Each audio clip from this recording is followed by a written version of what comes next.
We're still well out of the election. I mean, 2.5 months, given that elections are taking place in November. I think around my birthday weekend. So that's going to be fun. And then a little bit later on, we're going to be talking to Colin Msibi, who's the National Transport Department spokesperson, because the Minister of Transport gives air traffic navigation a deadline to resolve flight instrument crisis causing delays at South African airports. I've experienced several delays in the last 2 months, at least 4 or so. I'm flying out to Bloemfontein right after the show. Hopefully there's no delay in that. I'm looking forward, of course, to being in Bloemfontein as well. The Standing Committee on Public Accounts, SCOPA, they want the SIU to investigate effectively by funding it adequately. So they want to give it more money. Songas Ozibi is going to be joining us for that. He's the chairperson of SCOPA. And then a little bit later on in the show and in that hour, we're going to be talking about that protest that happened outside of SARS, where whistleblower protection is on the agenda. That and a lot more coming up on the show today. Again, like I said, tweet me. It's at Oliver_speaking on Twitter, Oliver Dixon on Facebook. It's 10 minutes after 6.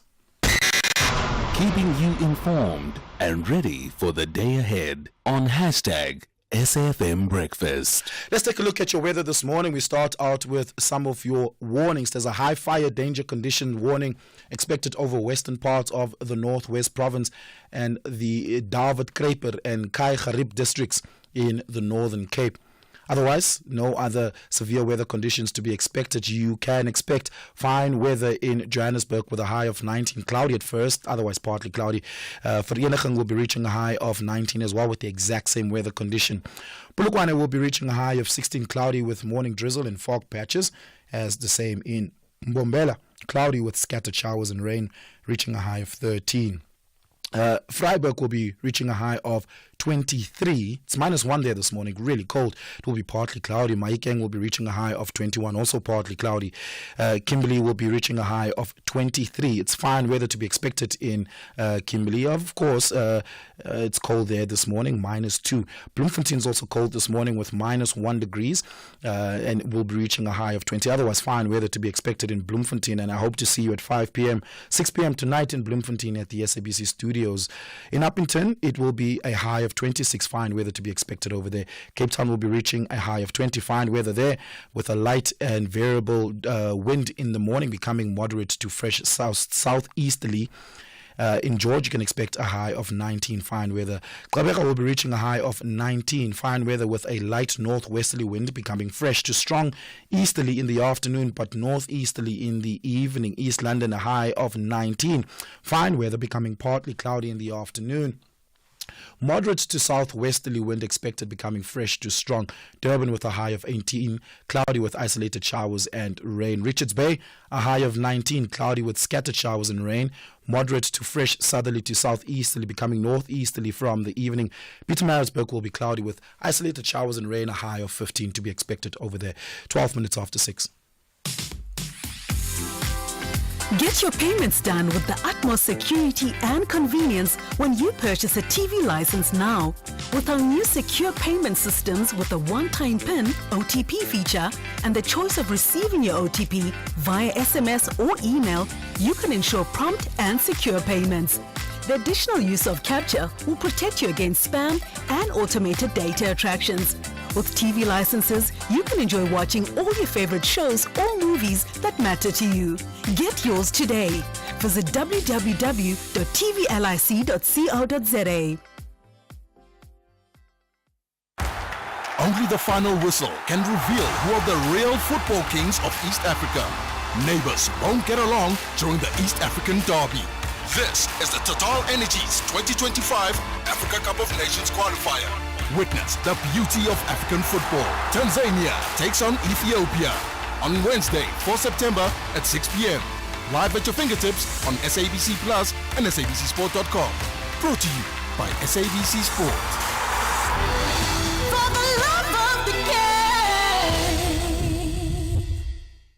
The Daily News Diary on SAfm. 14 minutes, almost 14 minutes after 6 o'clock, Daily News Diary. Of course, we hope that by Friday the news cycle slows down a little bit. Ondela is on the news desk this morning. Ondela, good morning. Good morning. How are you? I'm fantastic. It feels like my voice is leaving me. Mine too. Yeah, that flu is Stop really shouting. Oh, you have flu. Sorry, man. So today on the diary, we start, unfortunately, with bad news. We start with the gruesome murders of two women whose bodies were allegedly disposed in a pigsty on a farm in Pulukwane. A Limpopo pig farmer and his two employees are expected to be back in court in Mankweng today. They are facing 2 counts of premeditated murder, 1 of attempted murder. My goodness. And 1 of possession of unlicensed firearm and ammunition. And they're facing one of them is facing an additional charge of contravening the Immigration Act. Then we move to Cape Town. President Cyril Ramaphosa today is expected to deliver a keynote address at the signing of a cooperation agreement between the police and the Western Cape government in Cape Town. It is said that the aim of the agreement is for the 2 parties to collaborate in the fight against the high rate of crime in the province. And the signing of the agreement follows a meeting which the police minister, Senzo Mchunu, the premier, and had attended. Yeah. And we move to the recent accident, the bus accident, where the National Transport Deputy Minister Mkhuleko Hlengwa has been pleading drivers to be cautious to avoid fatal crashes. This is the accident in which 10 Zimbabwean nationals, including a 2-year-old girl, were killed in Louis Trichardt on Tuesday. Yeah, that's bad. Yeah. Hlengwa and other senior officials from his department visited the scene of the crash, after which he had addressed the media. And then we move to the Eastern Cape. Rhodes University today is going to temporarily suspend part of its academic program due to prolonged water supply disruptions. And programs include formal undergraduate lectures, tutorials and practicals. And it said that the problem that they have been without water since last Friday. You can just imagine. The story makes me so angry because they've been without water for years. It's been years. In fact, it was 2019 about. I think Gift of the Givers went and did the bore. They drilled a borehole in Gqeberha, very specifically. In Makanda, very specifically for the Rhodes community. And when I was in Makanda last year sometime, that there was still that anxiety about water usage. Certain taps in the hotel just didn't work. And I'm like, it's years now. It's been years. I remember also from one of our TV programs, Cutting Edge, they did a story on this. And the images, bad images. Yeah, absolutely. It's been years. So that's it for today.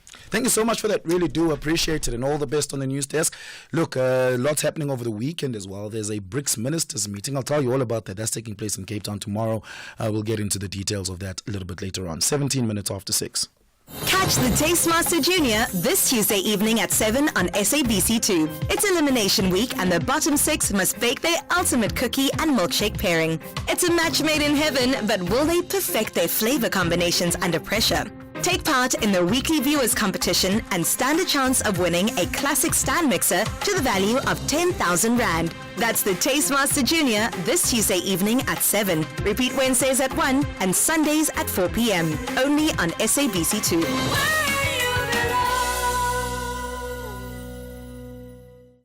So why should I use We Buy Cars if I want to sell my vehicle? Because We Buy Cars buys cars. But will I get the right price? Of course. We Buy Cars buys thousands of vehicles and knows exactly what every vehicle is worth. Their buyers deliver exceptional service and pay you immediately. And how do I know what they'll pay for my vehicle? It's easy. Visit webuycars.co.za or use the We Buy Cars app. Follow the simple steps and voila, you'll know your car's value in no time. We Buy Cars. Quick, easy, the best. The Mediterranean Knights are after the big prize, a win in the opener of the AFCON qualifier. But Amavubi differs and insists on traveling back home with a massive bag of 3 points. This is the Total Energies 2025 Africa Cup of Nations qualifier. Witness the beauty of African football. Libya versus Rwanda on Wednesday, 4 September at 6 p.m. live on SABC Sport on DTT Channel 4 and SABCSport.com. Brought to you by SABC Sport. For the love of the game.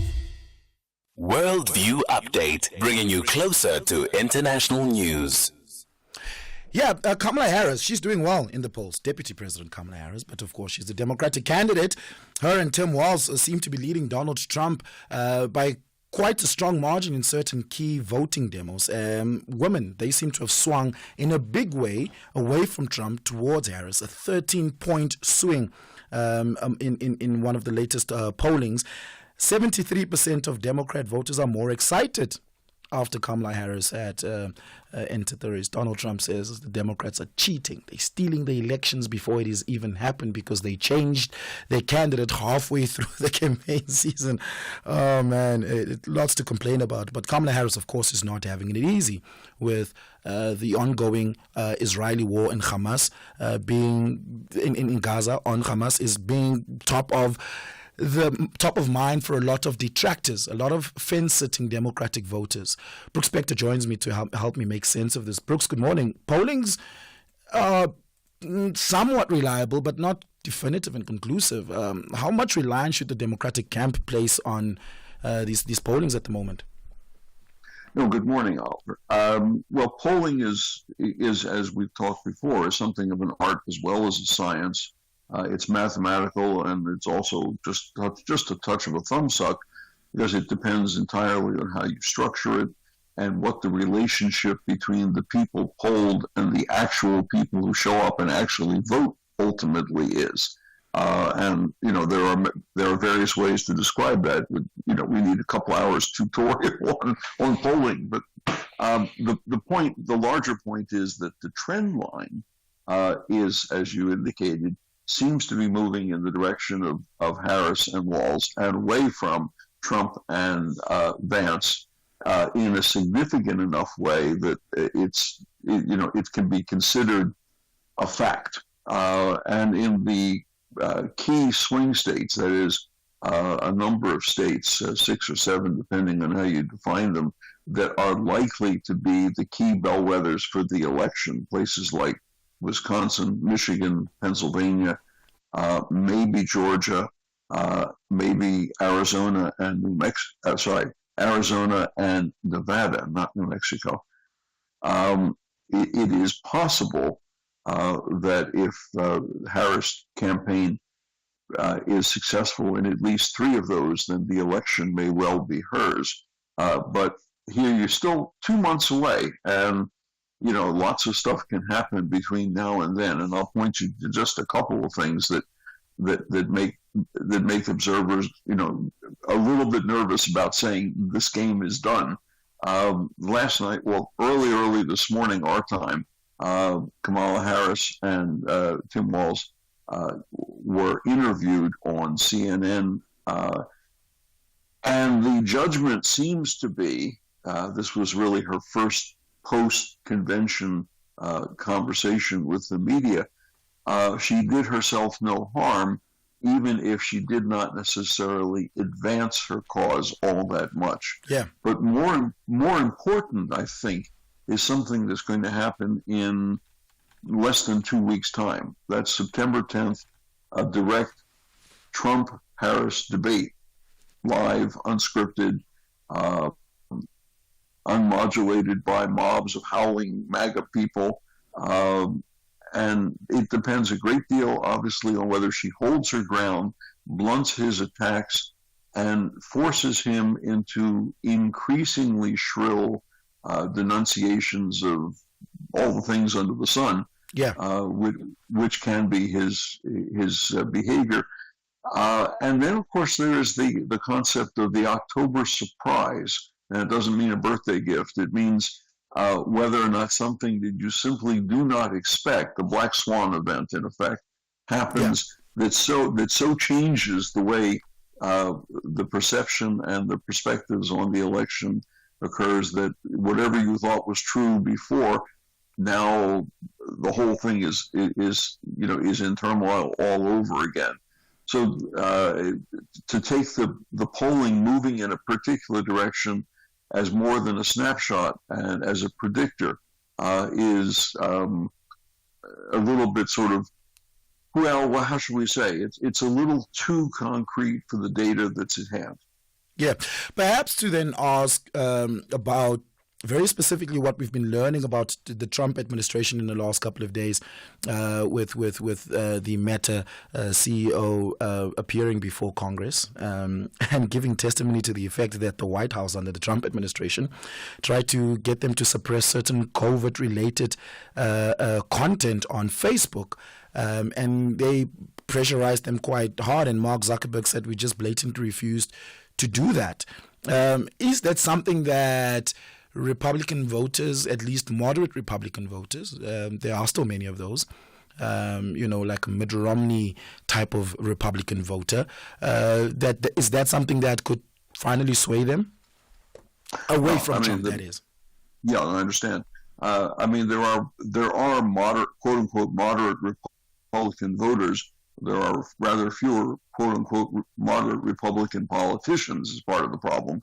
But I think most people, as far as I have been able to interpret the polling data and the commentary and the statements, the things that are most important to most people, almost regardless of their ethnicity, their income levels, what they say they are political party supporters of, are what we call kitchen table issues. Yeah. The cost of food, the cost of petrol, the cost of interest for a mortgage, or the purchase of household goods or a car, things like that. It is in fact true that inflation has dropped significantly from the very early post-COVID years, in which all kinds of supply chain problems drove prices up, pretty fast. And inflation is now down below 3%, which in most countries would be deemed, you'd have a parade and, and a successful triumphal march. But in America, the memory of the previous 4 or 5 years ago's worth of price increases lingers, especially since Americans depend so much on petrol for cars, because most Americans commute by car.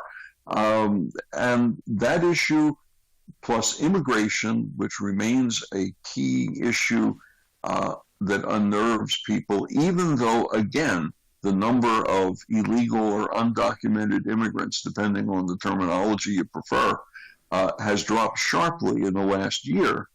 And the other main issue is, of course, it's certainly for many people, women's reproductive rights. And that's a question of whether abortion for people who choose it remains at risk in many states, or whether there will be federal laws to protect it. All this as a consequence of the Supreme Court decision a few years ago to remove the Roe versus Wade protections. Yeah. Foreign policy issues. Yeah, I do want to get, and perhaps that foreign policy issue is an important sticking point, where Donald Trump seemed to have had quite a favorable foreign policy in the last administration. His was a retractionist foreign policy. We pull out from all the places we're engaged in wars in. We're going to save those resources and use it to create jobs locally. And he did so. He pulled out of just about everywhere he possibly could. And he even slashed American funding to NATO, whereas the Democrats have had a more expansionist foreign policy approach. The ongoing war in Gaza, for instance, being a difficult one for Kamala Harris to overcome, especially amongst younger voters who are continuously, still today, across colleges and universities in America, are protesting about this. They've lost the global sentiment on it, have they not? Well, there's a difference between what appears as your phrase, global sentiment, versus how American voters are responding to it. Let's take two things, for example. The Russian invasion of Ukraine isn't necessarily protested everywhere, but certainly among most voters in America, if not Republican politicians, support for American aid to Ukraine remains very strong. within the issue of Gaza stroke Israel, although there is international protest and there is protest on college campuses, or at least there was in the previous cycle, it is not necessarily true that among the population as writ large or as a whole, that issue plays out in quite the same way, except in a particular subset of ethnic enclaves. And here we're talking about Muslim Americans and Arab Americans, of which there are some, and Jewish Americans, of which also there are relatively about the same number. Among most people and most politicians, support for Israel is not considered to be a foul or an offense. And you could measure that in the way Kamala Harris dealt with it in her convention acceptance speech. Yeah, we're going to have to leave it there, Brooks. Thank you so much for your time. Really do appreciate it. Brooks Spector joining us there, giving us an analysis, international relations analyst over there. You know what I'm very curious about is what the rest of the world will perceive a Kamala Harris foreign policy program to look like. At 5 p.m. this evening on the National Pulse, Ashraf Garda will be interviewing and have a fireside chat with former Minister of International Relations, Naledi Pandor. And I hope to hear from that at least what her views are about America's expansionist, at least Kamala, the Democrats' expansionist foreign policy program, and how she engaged with that, because she, Naledi Pandor that is, stood quite strongly against it. She stood up against America multiple times over, including in the Russia and Ukraine conflict, and who can forget that moment in the United Nations Security Council meeting where South Africa abstained from the vote, and Naledi Pandor was there giving an argument to that effect. That was an iconic moment. I would like to hope to hear a reflection on that. It's at 5 p.m. this evening on here on SAfm, the National Pulse. Ashraf Garda in conversation with Naledi Pandor. It's 6:30. Let's take your latest headlines. Thank you, Oliver. News headlines on SAfm. I am Ondelamban, and a very good morning. A Limpopo pig farmer and his 2 employees accused of the gruesome murders of 2 women are expected to be back in the Mangweng Magistrate Court today. National Transport Deputy Minister Mkhuleko Hlengwa has made an impassioned plea to drivers to be cautious to avoid fatal crashes. This follows a crash in which 10 Zimbabwean nationals, including a 2-year-old girl, were killed in Louis Trichardt on Tuesday. And the council in the Musina municipality in Limpopo has resolved that it seeks senior officials pay back the alleged illegal salary adjustments totaling 2 million rand. A full update follows at the top of the hour. SAfm, guiding you through the rush hour traffic. This is very interesting. We had a truck overturn on the N3 at Nottingham Road earlier this morning. I didn't mention it because it was off the road and no impact. But since then, there's been a further 3 trucks that have overturned, all in that area, and some of them are causing obstructions. We suspect it's either a diesel or oil spillage on the road surface. The trucks are hitting that, losing control and tipping over, some of them into the barrier, some of them onto the side. So if you're Durban bound, coming in from Moy River, 2 things to note. A, there is some queuing pressure into that scene. A recovery currently underway of some of those vehicles, and just take it nice and easy. It's probably not only slippery for trucks, but obviously for passenger vehicles as well. So Nottingham Road, expect some delays, but proceed with caution. A lot of truck congestion. These are coal trucks coming in towards the terminals at Richards Bay, queuing up this morning, just causing a bit of an impact for through traffic between Nsoleni and the R34 John Ross Highway. So the volume of trucks is quite enormous on that section of the N2 going south. There will be some delays likely there. And as you pop out of Pietermaritzburg down to Durban, a breakdown at Ashburton, pushing traffic queues back towards Market Road. Joburg looks generally okay. The N1 through Midrand, a lot lighter this morning. It is a Friday, and you can see that straight away. And then driving to Cape Town, the N2 stays fairly busy. Queues from the airport through to about Jan Smuts Drive in the Athlone area. Rob Byrne, SAfm Traffic. This is SAfm Sport with Zai Khan. A very good morning. Let's start with rugby. The Springboks are heading into tomorrow's rugby championship clash against the All Blacks at Ellis Park with confidence, claiming they're stronger than when they lifted the World Cup last year. Centre Jesse Creel emphasised the team has improved and is ready for a massive test. Historically, the All Blacks have dominated the Springboks, but recent matches under Rassie Erasmus have seen a more balanced rivalry, both teams sharing 5 wins and a draw. The Boks have won their last 2 encounters, including that narrow 12-11 victory in the World Cup final. Soccer news: holders Real Madrid will face Liverpool away and host Borussia Dortmund in a repeat of last season's final in the league stage of this season's new-look Champions League. The draw took place yesterday. Madrid will also play AC Milan at home and will go to Atalanta. Pep Guardiola's Manchester City, winners of the competition in 2023, they'll play at home to Italian champions Inter Milan and go to both Paris Saint-Germain and Juventus. However, they were also handed a more comfortable opponents, including Club Brugge, Sparta Prague and Slovan Bratislava, who have never played in the modern Champions League proper. Other standout head-to-heads would include Bayern Munich. They'll go up against Paris Saint-Germain and Barcelona, as well as Arsenal against Inter and Paris. The teams will play 8 games, every 8 different opponents in a new format of Europe's elite club competition, with all 36 clubs now pooled together in one league rather than split into groups. Some tennis action. The top seed Yannick Sinner, he beat the American Alex Michelson 6-4, 6-love, 6-2 to reach the third round of the US Open, where the Italian's doping case remains a focus, even though he was cleared of all wrongdoing. And also we've got Carlos Alcaraz. He is knocked out, so he won't be going through. And the former world number 1 and number 2016 runner-up Karolina Pliskova suffered an ankle injury and forced to quit her US Open second round match. The Czech Pliskova turned her left ankle, unable to continue, with her 5th-seeded opponent Jasmine Paolini declared the winner with the score at love. And Paralympics, the para-archer Sean Anderson of South Africa in his own 3rd Paralympics opened Team SA's campaign in Paris yesterday, qualifying for the final by delivering the best international performance of his career. The South African came up against the best archers in the world and qualified 9th. Meanwhile, para-swimmer Nathan Hendricks reached the final of the men's S13 100-meter butterfly when he clocked 59.51 seconds. That placed him joint 6th on the overall list in the final. In the final, he finished 8th in 59.91 seconds. And finally, cycling. Pablo Castrillo has picked up an emotional stage win at the Spanish Vuelta on the day his team's founder had passed away.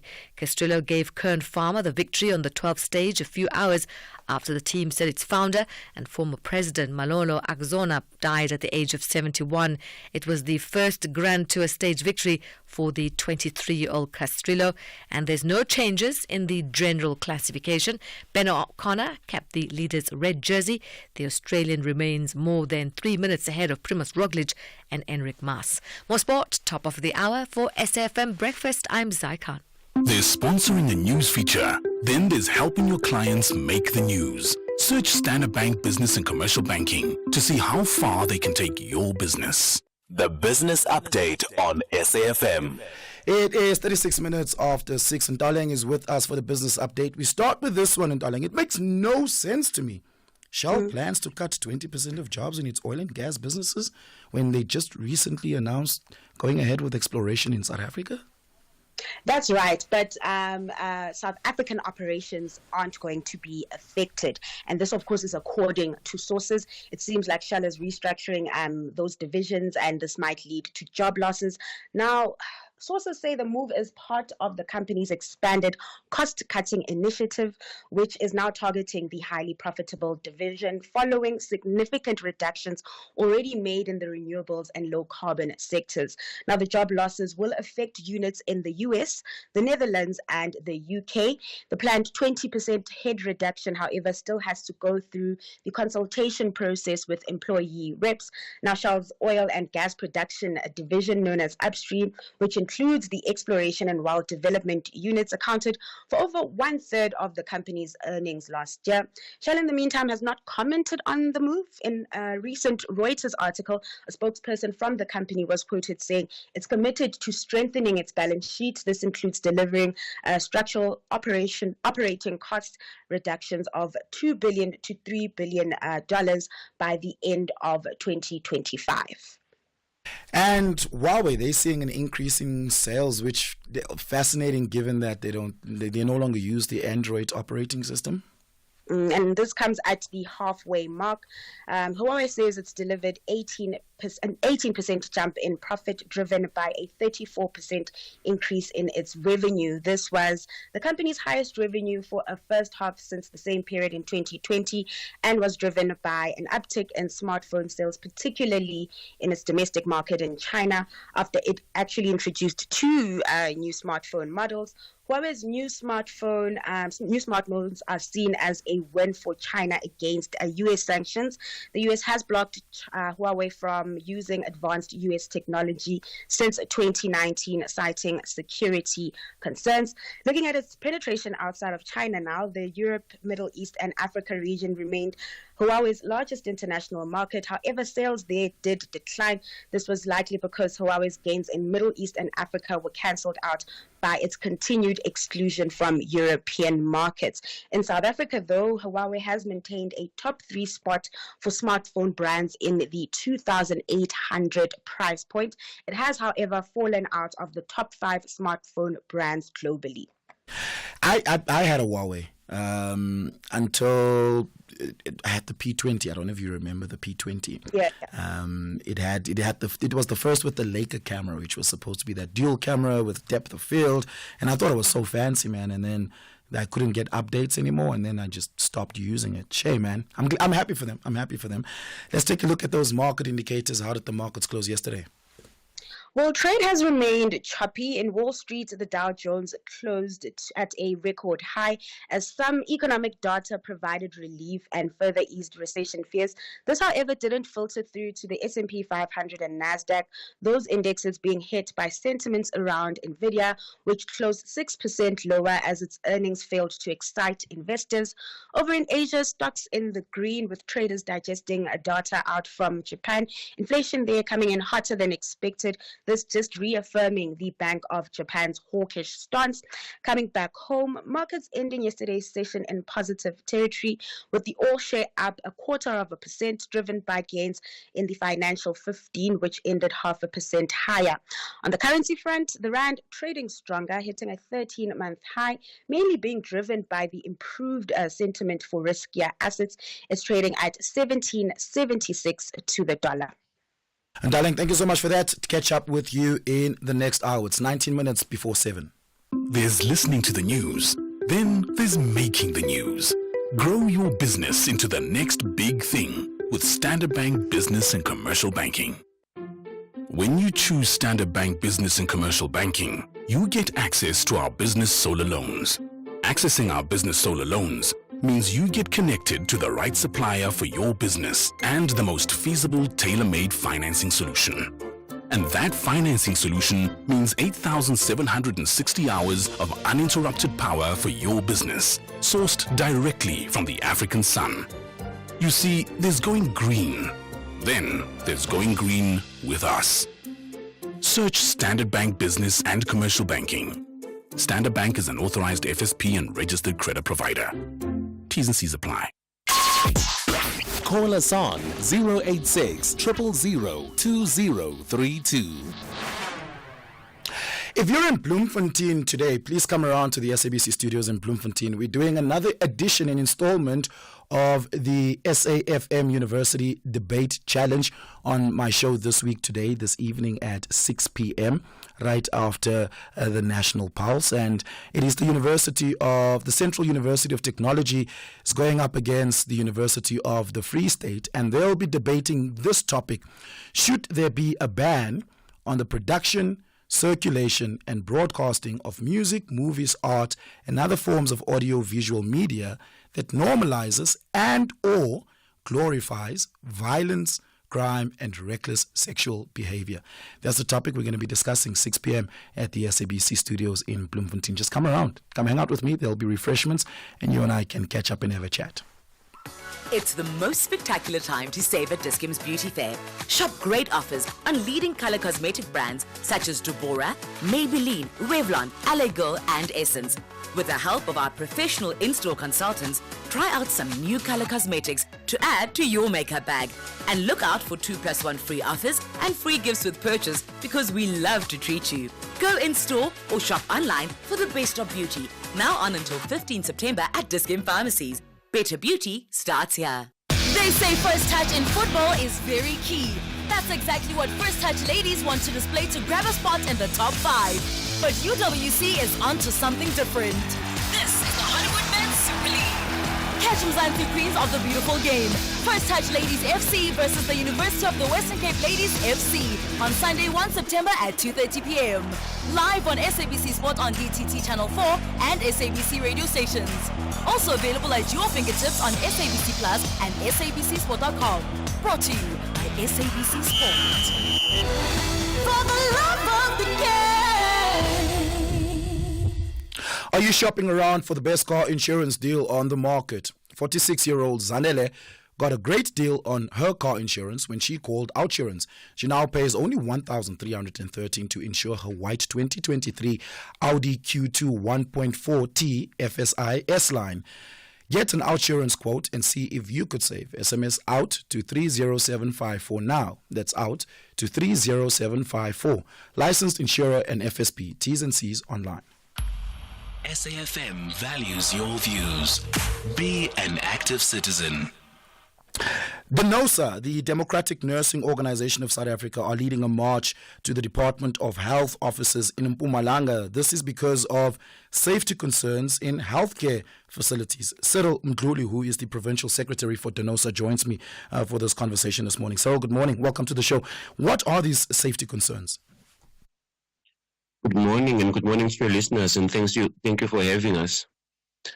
Indeed, we had a march yesterday in Kangala, in Witbank, but it was a provincial march that was joined by other unions that are working in the health sector. The main concern that we are having as workers is the issue of safety and security. For the past few months and the past few weeks, facilities, your clinics, your hospitals have been attacked by community members, by gangsters. Some will come with guns inside the facilities. Some have shot the guns inside. Some have taken the personal belongings of our employees. Last week, Wednesday, they took a car of one of the employees inside the facility. It's for that reason that we saw it fit to go and hand over a memorandum of demands to the MEC of Health as well as the MEC of Safety. Another reason why we chose to go to Nkangala or to go to Witbank is because in the Nkangala district, they have taken over about 25 cars. They've been hijacked, the workers, and while they were on duty driving those cars. So it is clear that our employees or the workers of Department of Health are not safe in the workplace. Hence, we saw it fit again to go and hand over the memorandum of demands and give the Department of Health and Safety to respond to them within 14 days. And failure to respond, the next action will be taken. As we said that there was a march, luckily some of the facilities, we did leave some staff to continue to work. But if there is going to be next march, unfortunately, we cannot promise that there will be anyone at the workplace because the workers have the right to work in a safe environment and the employer has the responsibility to provide that. And for now, the employer and the Department of Health has not been providing that. Yeah. What can the employer do as far as safety and security is concerned? First, with the issue of cars, they can make sure that their cars have functional trackers, their cars have panic buttons, because we've seen that it could be a syndicate. Quickly pause. State vehicles don't have functional trackers? Exactly. State vehicles don't have functional trackers, they don't have panic buttons. So we are saying if they did have those, it can assist. Two, in terms of safety in the workplace or in the facilities, they must strengthen the securities. If there is fencing, they must make sure that the fencing is around the whole facility, the fencing is strong enough. There must be lighting outside the facilities. The South African Police Services as well, they must be spoken to and they must do patrols in the different clinics and different hospitals. Look, our clinics and hospitals are in close proximity with the South African Police Service or the police stations. Therefore, we don't see a need for them not to be visible in those areas. If there's an incident, they are supposed to be the first people that are arriving at the scene, but we are not seeing that. And further than that, we are saying these two departments must do talks with the community, have community talks or meetings with them so that the community members are able to understand. In the clinic where they stole the car last week in Clarnet Clinic, as we speak, the night duty is suspended. That on its own is a problem because it then says our own people from the community are not going to receive healthcare after 4 o'clock, and that is not our intention. But at the same time, we can't risk our lives and have our members having their personal belongings being taken, and we are fearing that one day we are going to lose an employee at the workplace. Hence, we've said we're not going to work anymore we're not going to work night duty unless all those security threats have been corrected. What has the department said in response? The department is indicating that they are willing to correct all these errors. They've requested that we maintain the 14 days. And as and when they've got feedback, they will give us either before the 14 days or after, on the 14th date. But we are saying to them, start working now. Let us not wait for the 14 days. And let us not fix facilities as and when there's a problem. We are aware that there are a lot of facilities with issues. Have a program that says, now we are going to target these clinics. Now we are going to target the hospitals. But let us not wait for the next clinic or the next hospital to have a problem until we fix it. There's no need for us to close all these facilities. Nurses and doctors are not saying they are not willing to work at night or they're not willing to work on weekends. But they are saying we can't work if the environment is not safe. Provide a safe environment and we'll resume duties as soon as possible. Yeah, we're going to have to leave it there. Cyril, thank you so much for your time this morning and giving us some indication as to what's going on. Cyril Mdluli is the Donosa Provincial Secretary in Mpumalanga. I'm taking your reactions to that. Send me a WhatsApp voice note, 0614-104-107. You can give me a call, 086 000 2032. It's 10 minutes before 7. Let's take your latest traffic.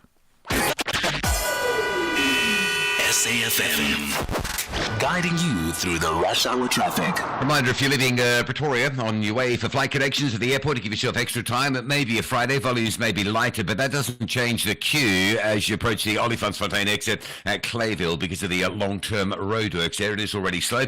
Lots going on around KZN. The N3 to Durban is now closed at Nottingham Road. That's for multiple truck crash scenes.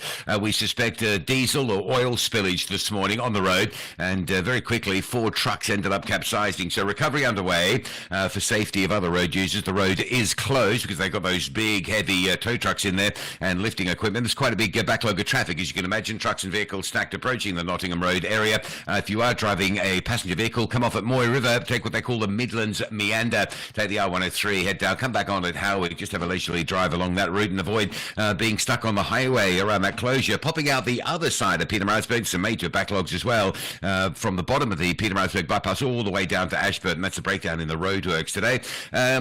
Cape Town, bit of traffic pressure on the N2 between the airport and Mowbray Main Road. Also, if you use Klipfontein Road coming in through Athlone, there's a crash just before Jan Smuts Drive, which is causing a backlog of traffic, and roadworks all over the Jan Smuts, Strandfontein, Govan and Becky junction in the Hanover Park area. So coming in from sort of Crossroads and Younger on Govan and Becky, that's heavy, but all other approaches bound to be slow as we get through the next couple of hours as well. Rob Byrne, SAfm Traffic. Every day, our children are exposed to relentless marketing of unhealthy foods where they live, learn, and play. This aggressive marketing of unhealthy foods to children can shape their eating habits and food preferences for the rest of their lives. I'm your host, Crystal Alderson. Is big food stalking our children? Watch Chew on This on healer.org. Need a loan? Pay for what you need when you need it with a personal loan from Nedbank. And if you open a MyGoals Plus or MyGoals Premium account, you can enjoy 200 Rand cashback every month for the duration of your loan. That's 200 Rand every month to buy extra groceries or save for a rainy day. Visit nedbank.co.za and join the bank that's best for your loans. See money differently. Nedbank. We're a licensed FSP and registered credit provider. T's and C's apply. Only the final whistle can reveal who are the real football kings of East Africa. Neighbors won't get along during the East African Derby. This is the Total Energies 2025 Africa Cup of Nations qualifier. Witness the beauty of African football. Tanzania takes on Ethiopia on Wednesday, 4 September at 6 p.m. Live at your fingertips on SABC Plus and SABCSport.com. Brought to you by SABC Sport. For the love of the game.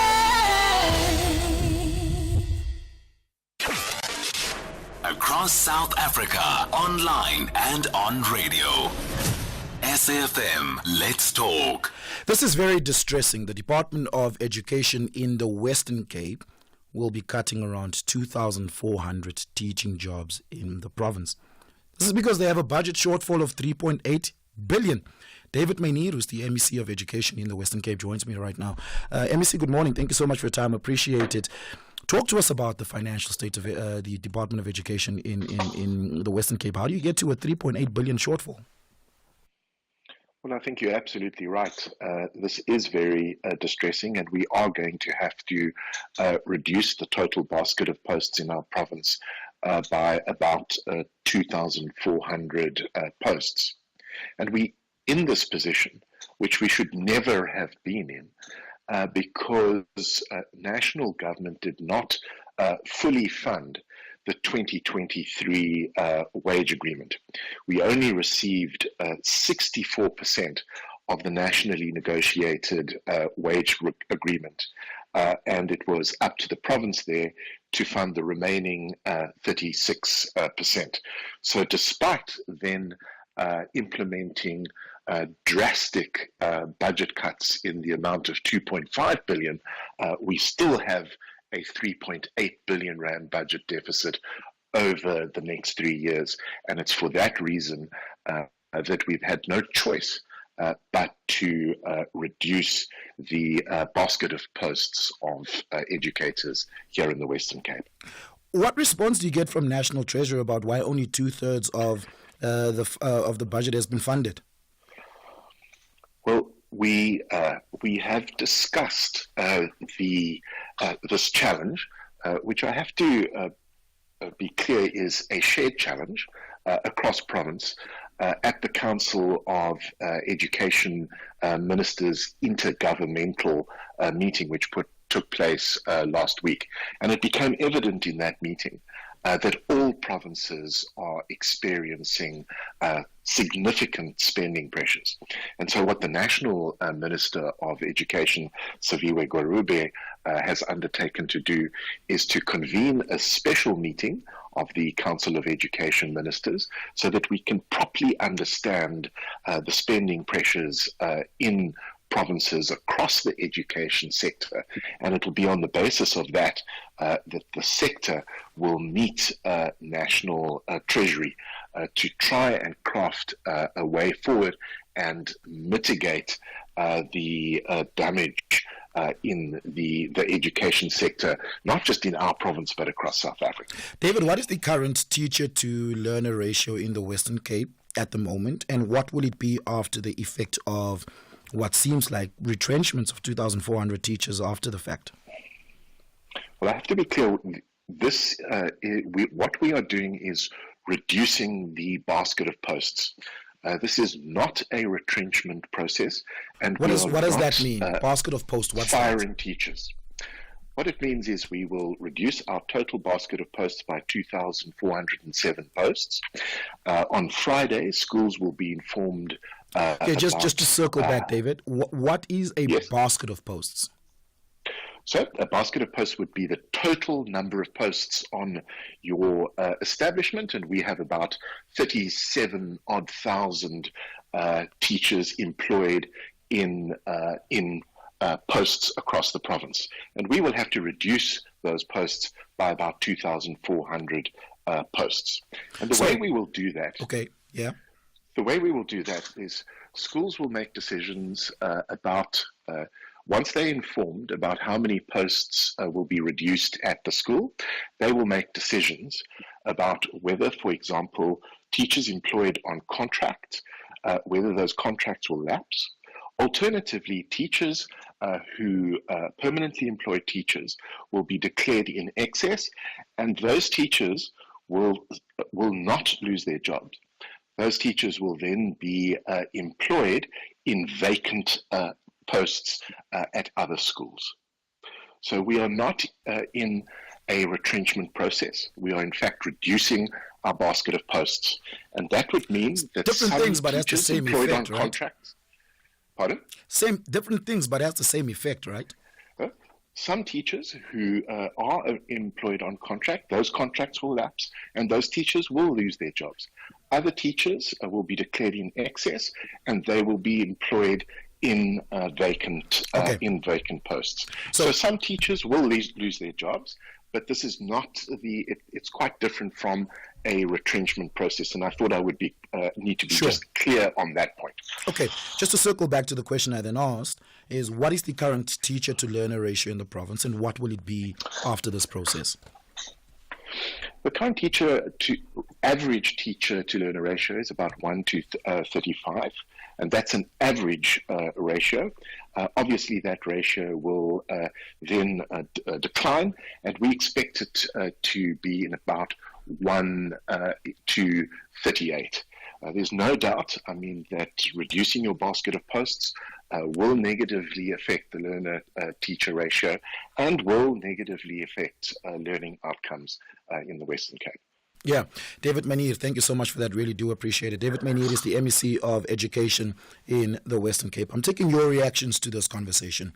086 000 2032. Give me a call. Send me a WhatsApp voice notes on 0614 104 107. Tweet me. It is at Oliver_speaking on Twitter, Oliver Dixon on Facebook at 8 a.m. in exactly an hour from now. I will be in conversation with Deputy President Paul Mashatile. Send me through your questions for him on WhatsApp voice note. Please do keep them short if you can. 0614 104 107. Or you can tweet them to me at Oliver_speaking on Twitter, Oliver Dixon on Facebook. It is 7 o'clock. Let's take your latest news bulletin.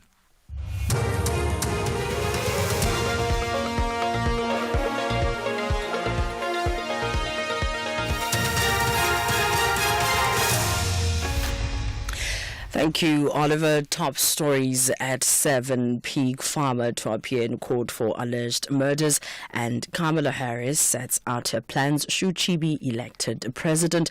For SAfm News, I am Ondalambana, and a very good morning. The following story has graphic details which would offend sensitive listeners, including children. A Limpopo pig farmer and his 2 employees accused of gruesome murders of 2 women are expected to be back in the Mankweng Magistrate Court today. The 3 allegedly disposed the decomposed remains of the women in the pigsty on a farm in Bulugwane. The accused are pig farmers Zakaria Oliver, Rudolph Divet and William Musora. They face 2 counts of premeditated murder, 1 attempted murder, and 1 of possession of an unlicensed firearm and ammunition. Musora is facing an additional charge of contravening the Immigration Act. The National Transport Deputy Minister, Mkhuleko Hlengwa, has made an impassioned plea to drivers to be cautious to avoid fatal crashes. This follows a crash in which 10 Zimbabwean nationals, including a 2-year-old girl, were killed in Louis Trechard, Limpopo on Tuesday. Hlengwa and other senior officials from his department visited the scene of the crash, after which he addressed the media. The council in the Musina municipality in Limpopo has resolved that it seeks senior officials pay back the alleged illegal salary adjustments totaling 2 million rand. The municipal manager, Nati Chiwanambi, is alleged to have illegally adjusted his salary and those of 5 other senior managers. The council has also withdrawn its previous resolution to give the officials a salary increase. Yesterday, the council successfully held its sitting after 3 previous sittings collapsed due to political instability. The KwaZulu-Natal Education Department says it has paid more than 95% of National School Nutrition Program service providers. There are growing fears of the program totally collapsing in the province due to non-payment of service providers.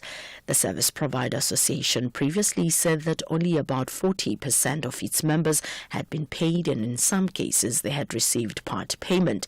The department spokesperson, Muzim Hlambi, says they are addressing cases in which payment has not been made. In international news, the U.S. Vice President Kamala Harris has set out her plans for what she would do on her first day as president. She was speaking in her first interview since replacing Joe Biden as the Democratic nominee. CNN aired the pre-recorded conversation with Harris alongside her running mate Tim Walz. Harris said she would bring down the cost of essential goods, invest in small business, and create more affordable housing. Recapping the top story, a Limpopo pig farmer and his 2 employees accused of the gruesome murders of 2 women are expected to be back in the Mankweng Magistrate Court today. I am Ondelambana for SAfm News headlines at 7:30. SAfm, guiding you through the rush hour traffic.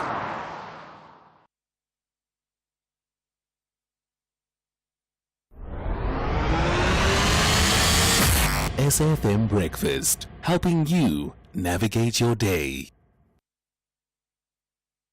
A very good morning to you. In your SAfm sports headlines, let's find out what's happening with the Springboks as they build up to the epic showdown against the All Blacks, with Ox and Cher looking to exploit the slow All Blacks hit. Well, we'll also have some news from the US Open with Carlos Alcaraz, Naomi Osaka all out as Daniel Medvedev reaches the 3rd round. Details around 7:30. Getting ahead of the morning with hashtag SAfm Breakfast. It is 4 minutes after 7 o'clock. Thank you so much for joining us here on SAfm Breakfast. My name is Oliver Dixon. Thank you so much for being with us. Really do appreciate it. Coming up on the show in this hour, we're going to be talking to Songezo Zibi, who's the chairperson of SCOPA. And this is on funding allocation for the SIU. Currently, 40% of the SIU's funding comes from the National Treasury, while it is expected to raise 60% by invoicing the entities that it investigates. We're going to be talking about how they can change that funding model to make the SIU a lot more self-sufficient financially, but also making sure that it does the work that it's supposed to be doing. We're going to be speaking to the Deputy Director General for regulation in the Department of Water and Sanitation. This is on 3 Western Cape dams that collapsed earlier this month, that were constructed illegally, apparently. Remember, we had the conversation, we had no idea who owned these dams. The Swartland municipality said, actually, guys, the national government owns this. The national government say, actually, we don't know that we own this. We're going to have to investigate that. When you ask the province says, actually, we also don't quite know. But we think it's the national department. So we'll get some clarity on that a little bit later on in this hour. There was a protest to SARS headquarters, and this on whistleblower safety. Zakira Vardy of Defend Our Democracy will be joining us to talk about that. That's and a lot more coming up on the show this morning, and I'm so excited because after 8:30 this morning, we're going to bring you that conversation on stem cell donation after that phone call from, I think it was Andrew from Durban yesterday. We had so many people reach out and respond positively to that. We'll bring you that conversation on stem cell donation. I'm going to be donating stem cell quite soon, but we'll get all the information on that. At 8 o'clock, the Deputy President Paul Mashatile joins us, 6 minutes after 7. Catch me, Bonang Mateba, on a fresh reality series that showcases the business behind being a business. Get to experience an intimate look at my life with family, personal growth, and my mission to uplift young women.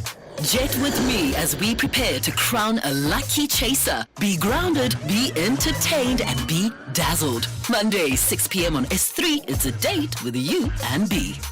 Catch Bedazzled by Bonang on S3 every Monday at 6 p.m. The National Lottery keeps creating winners with over 29 billion rand in total payouts since Ituba became the official operator of the National Lottery in 2015. The next big winner could be you. Play Powerball and Powerball Plus for 88 million rand in total estimated jackpots this Friday. Buy your tickets now in store on nationallottery.co.za, the mobile app, cell phone banking, or simply dial *120 *7529 hash for USSD. Panda, Pusha, play. Players must be 18 years old or play responsibly. Ituba is a proud operator of the National Lottery. Last year finalists Kabuyelo Masandawana trust that high-level focus will return them to the final. Meanwhile, Stellies plan to dismantle all of that and book the vital ticket to the last 22-man standing. This is the second leg of the MTN 8 semi-final. Stellenbosch FC clashes with Mamelodi Sundowns FC on Sunday, 1st September at 2:30 p.m. Live on SABC1 and SABC radio stations. Also available at your fingertips on SABC Plus and SABCSport.com. Proudly brought to you by SABC Sport. For the love of the game. You are listening to SAfm Breakfast with Oliver Dixon. 8 minutes after 7 o'clock, you're listening to SAfm Breakfast. Thank you so much for being with us. The Special Investigation Unit, the SIU. They have a dead book of over 1 trillion rand. Who owes them? Well, municipalities and state entities that SIU investigates, bills them, and then those entities do not pay them the money that they owe them. Currently, they run on money that they receive as the allocation from the National Treasury, but that's not nearly enough. Songezo Zibi, who's the SCOPA chairperson, joins us on this. He takes a look, he investigates and holds accountable the state book, so to speak, where our money goes, how we spend it, and what we spend it on. Songezo, good morning. Thank you so much for your time. Welcome to the show. Good morning, Oliver, and thank you very much for having me on. Did your eyes fall out of your head when you heard this figure, just over 1 trillion rand? No, it's over 1 billion. It's still a lot of money. It might not be a trillion, but it's a lot of money. It's just over 1 billion rand. Look, there is a genuine process and administrative issue here. So the Auditor General is funded pretty much through the same model, where the entities that the Auditor General audits pay audit fees to the Office of the Auditor General, which enables the AGSA to do its work. Now, the difference between the Auditor General and the SIU is that those entities know that an audit is coming and they need to pay these audit fees, so they set that money aside. In the case of SIU investigations, often the entity does not know there will be an investigation. Then there is a proclamation, and then they must find the money. And in the public sector, you need to apply for a deviation to divert funds from what you had applied for in parliament or in council or in the legislature to use them for something else. So that's a main problem that you have.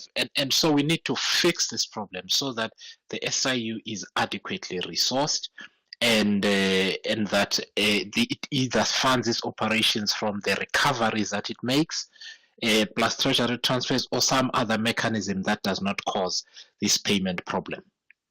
So what is the intervention that can be made by that? The SIU attaching the assets of state functionaries that owes it money?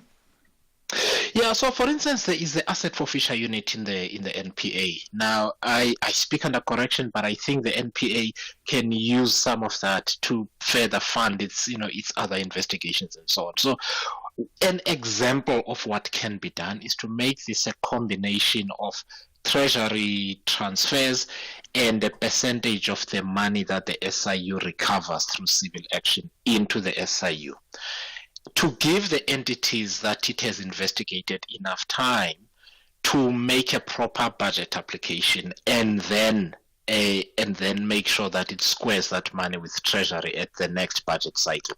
It's an example of what can be done, but the problem has to be fixed and fixed urgently. Yeah. What are some of the structural issues that you think needs reconfiguration? Look, there is you mean broadly in terms of the work of the committee, or just No. In terms of the SIU and its value chain. in the justice. Look, I mean, this is the big thing for the SIU, and not knowing whether you're going to get the fees or not means that it cannot work out how much resources by way of people, expertise, and technology and so on it can acquire in order to carry out its work. So when there's a proclamation, there is a moment of anxiety where they don't know whether they can have enough resources for this investigation or not, and we need to solve that problem. I think if we solve that, because my sense is it's been doing a really solid job. A lot of South Africans have confidence in the SIU, and what we need to do is to fix this issue to enable them to do an even better job. Yeah, Zongezo, thank you so much for your time this morning. Really do appreciate it. Zongezo Zibi is the chairperson of the Standing Committee on Public Accounts. 13 minutes after 7. SAfm. Prime time all day long. Remember that story I brought you earlier in the month about the 3 retention dams in the Swartland municipality. My apologies, Swartland municipality that had collapsed, and we then asked who owns these things and who was supposed to maintain it. The municipality says, well, the national government owns it and they are supposed to maintain it. The national government sent in engineers to create spillways. Those spillways created some more floodings at a later stage. And the national government then said, actually, no, we don't know that we own these things. We're going to investigate who owns these dams. I had a very interesting chat with Kathy Mutlatlana offline about it, and she explained to me some of the history around some of the dams that private owners would have created themselves during apartheid, but then the government would come into a concession about the water in it with those owners, ultimately making sure that there's equitable spread of resources in democracy, South Africa. But is that what happened here? Mr. Xolani Zwane, who's the Deputy Director General for Regulations at the Department of Water and Sanitation, joins me. Xolani, good morning. Thank you so much for your time. Welcome to the show. Good morning, Oliver, and good morning to SAfm listeners. Who owns those retention dams? In terms of the information that we have before us, Oliver, we identified that the dams are owned by the Department of Land Reform and Rural Development, but however, they were bought in 2019 by the department, and then in 2020 they were leased to farmer Mazibuyi Nkomo holdings, which are now Mazibuyi Nkomo Primary Agricultural Cooperative, which have been then responsible for the running of the dam from the June 2020. Does that cooperation own it, or are they just responsible for the running of it? Because you bought it, did you sell it to them or just hand it over? Okay, the DALRAT entered into a 30-year lease agreement with Mazibuyi Nkomo. So there are details that are involved in the lease agreement, which maybe DALRAT will be in a position to present them to you, Oliver. Yeah. Sorry, what agreement? There's a lease agreement between DALRAT as well as the DC, who is Mazibuyi Nkomo Primary Agricultural Cooperative. Right. Who are the members of this cooperative? We don't have the details. We assume there would be local people, but the DALRAT would be better positioned to respond to this. But they were responsible for then the running of the farm since they were the DCs from 2020. Yeah. Okay, so to be clear, the Department of Water and Sanitation still owns these dams. They bought it in 2014 from the Department of Land Reform. They then leased it to a cooperative. Maybe to clarify, the Department of Water and Sanitation does not own these dams. The dams are old dams. The history of ownership, they were first built around 1966 by Dazenberg Farm, PCY LCD, and then they sold them to Agrico, PCY LCD. So the first 3 dams were built by the original owners, Agrico, and then the 4th dam was built by Agrico in about 2005. Then the dams, the properties where the dams are located, were bought by Department of Land Reform and Rural Development in 2019. In 2020, the department leased them to a private entity, Mazibuyi Nkomo Primary Agricultural Cooperative. So the Department of Land Reform still owns them? Yes, still owns them, yes. So it doesn't belong to the Department of Water and Sanitation? No, the property does not belong to the Department of Water and Sanitation. Okay, so they're owned by the Department of Land Reform. They were leased to a cooperative that operates it. Who is responsible for the maintenance and operation of these dams? As the department, when we became aware of when this incident was reported, because we had to immediately go in and investigate, we then requested the lease agreement from the DALRAT, particularly to focus on the area of responsibility. There are some provisions that are in that agreement which talks to that the lessee is responsible for maintenance of the property. But in terms of what we were investigating, because we had to identify whether these dams are in our register as part of our dam safety legislation, and then also because we identified the fourth dam as being at a high risk because of potential failure, we had to engage the owner so that they can be able to do some remedial work. That's when then we got to know of the details of the property. We engaged DALRAT, and then they were able to assist us in preparing the services for remedial work on Dam 4 to prevent a catastrophic failure of the dam. So do they own all 4 dams? By DALRAT, you mean the Department of Agriculture, Land Reform and Rural Development, which has now been separated. So maybe tell us which of the entities after the separation owns it. Do they own all 4 of the dams, just to be clear? Yes, yeah. Because remember, the dams are in one property. So whatever is within the property is owned by the property owner. So they own all the 4 dams. Okay. So the Department of Agriculture, Land Reform and Rural Development has separated. It's now the Department of Agriculture on the one hand and Land Reform and Rural Development on the other hand. Who is the ownership entity in that split? In terms of the information that we have, it's the DALRAT who are the owners, because they are the lessee. They are the leasers of the dam to Mazbu Nkomo, yes. They are the owners. DALRAT is those departments together. I'm asking what happened after they've been split.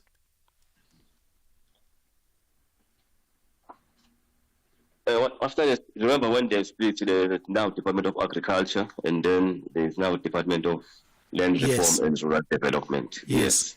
And then Land Reform and Rural Development is now separated, and these farms is leased under Land Reform and Rural Development program. Okay. So, yes.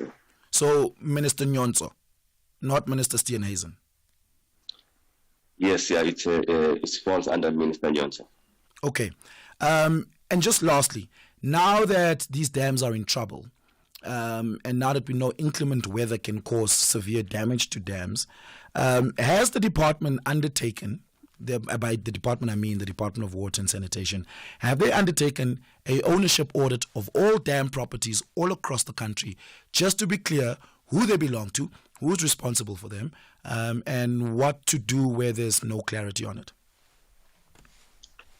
As a department, we currently have a database of all the dams that are defined as dams with a safety risk, meaning those are dams with a minimum height of 5 meters and a volume of over 50,000 cubic meters.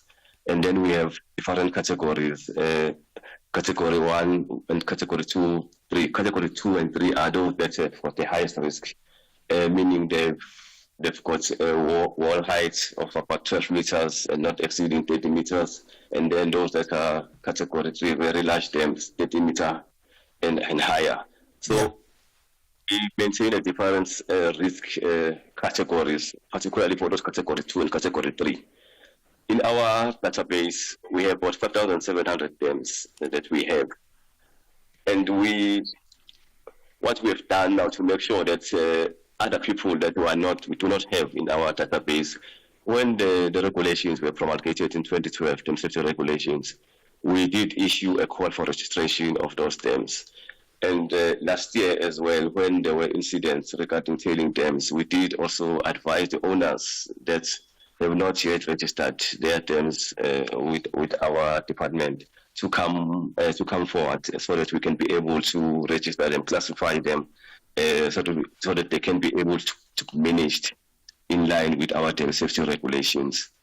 As part of our recommendations in this report, we will then, within 60 days, the minister announced that yesterday, that within 60 days, the department will then issue a call again to all the dam owners to register their dams with the department so that they can be properly regulated.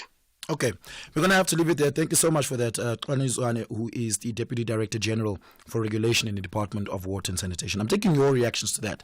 Send me a WhatsApp voice note, 0614 104 107. On the other side of this, we speak to defend our democracy. Catch me, Bonang Mateba, on a fresh reality series that showcases the business behind being a business. Get to experience an intimate look at my life with family, personal growth, and my mission to uplift young women. Jet with me as we prepare to crown a lucky chaser. Be grounded, be entertained, and be dazzled. Monday, 6 p.m. on S3, it's a date with you and B. Catch Bedazzled by Bonang on S3 every Monday at 6 p.m. Here he comes. Hello, guys. You're so dramatic. Hey, Bo, it's not me. It's the extra styling kit, the leather seats with the red finish. It's the tow bar, all coming standard with my red Isuzu badge. Wow, now that is extra. Why be standard when you can get the all-new Isuzu D-Max X Rider from just 8,742 Rand. Prime less 3.5%, 0% deposit, 40% balloon, and 72 months to pay. Get yours today. Finance is subject to approval. Isuzu Finance, a product of West Bank, a division of First Rand Bank Limited, an authorized financial services and registered credit provider. The Foxes are highly motivated to wrap up the month of August with maximum points. Jamie Vardy! Again for Leicester City! Ageless, priceless and timeless! Yet the villains are fully focused on travelling back home with vital 3 points. Larkin towards Ramsey, but John Duran! Oh, it's John Duran! Rolls it into the net, puts Aston Villa 1 goal This ahead. is the Premier League. Do not miss out on the glittering action between Leicester City FC and Aston Villa FC on Saturday, 31 August at 3:30 p.m. Live on SABC3 and at your fingertips on SABC Plus. Also available on sabcsport.com. Proudly brought to you by SABC Sport. For the love of the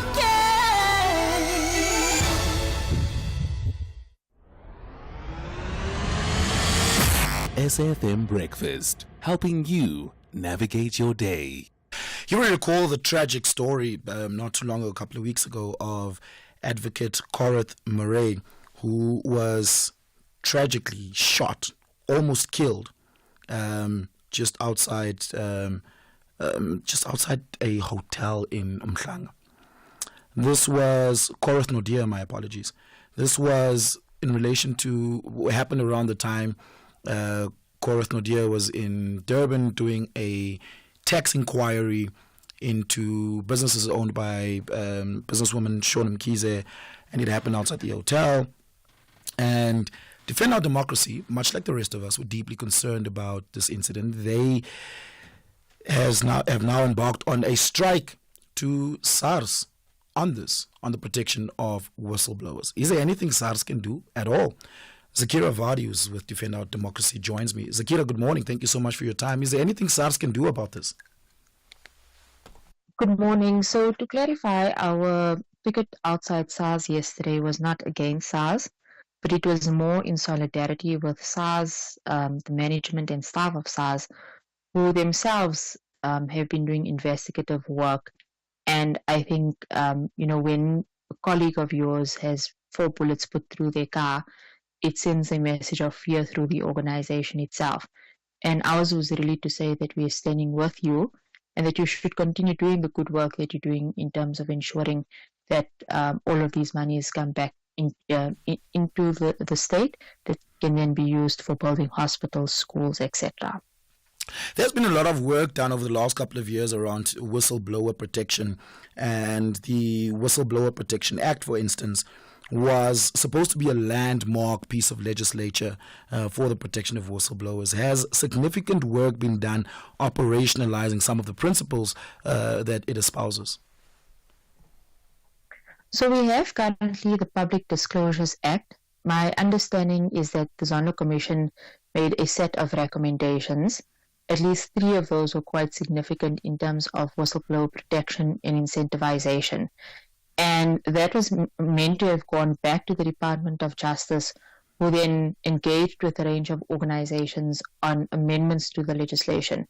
As far as I know, that process hasn't been taken forward since then.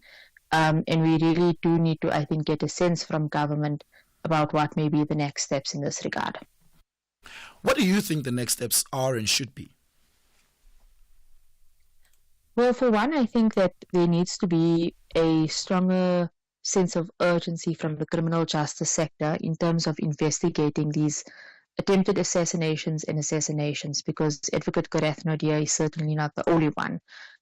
Some stats are indicating that from January to April this year alone, there were 10 assassinations linked to the political administrative sector.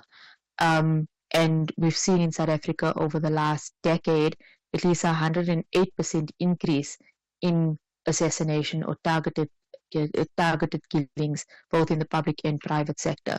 So law enforcement certainly needs to step up its work.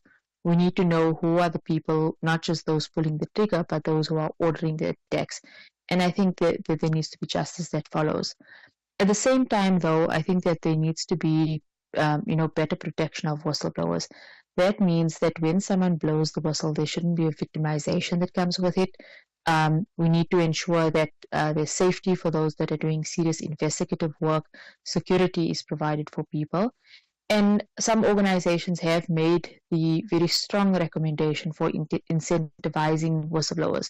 So if there's corruption that takes place and somehow money or funds are recouped in that process, does the whistleblower get a percentage of that? And that's something that the country may want to consider in future as well. Yeah. Can you litigate the state into action around protecting whistleblowers? I'm not too sure of that. I think we would need to get legal opinion because, then anyone can litigate the state into action around a whole range of other policy-related matters. I think that the first point of call is really the campaign-based efforts.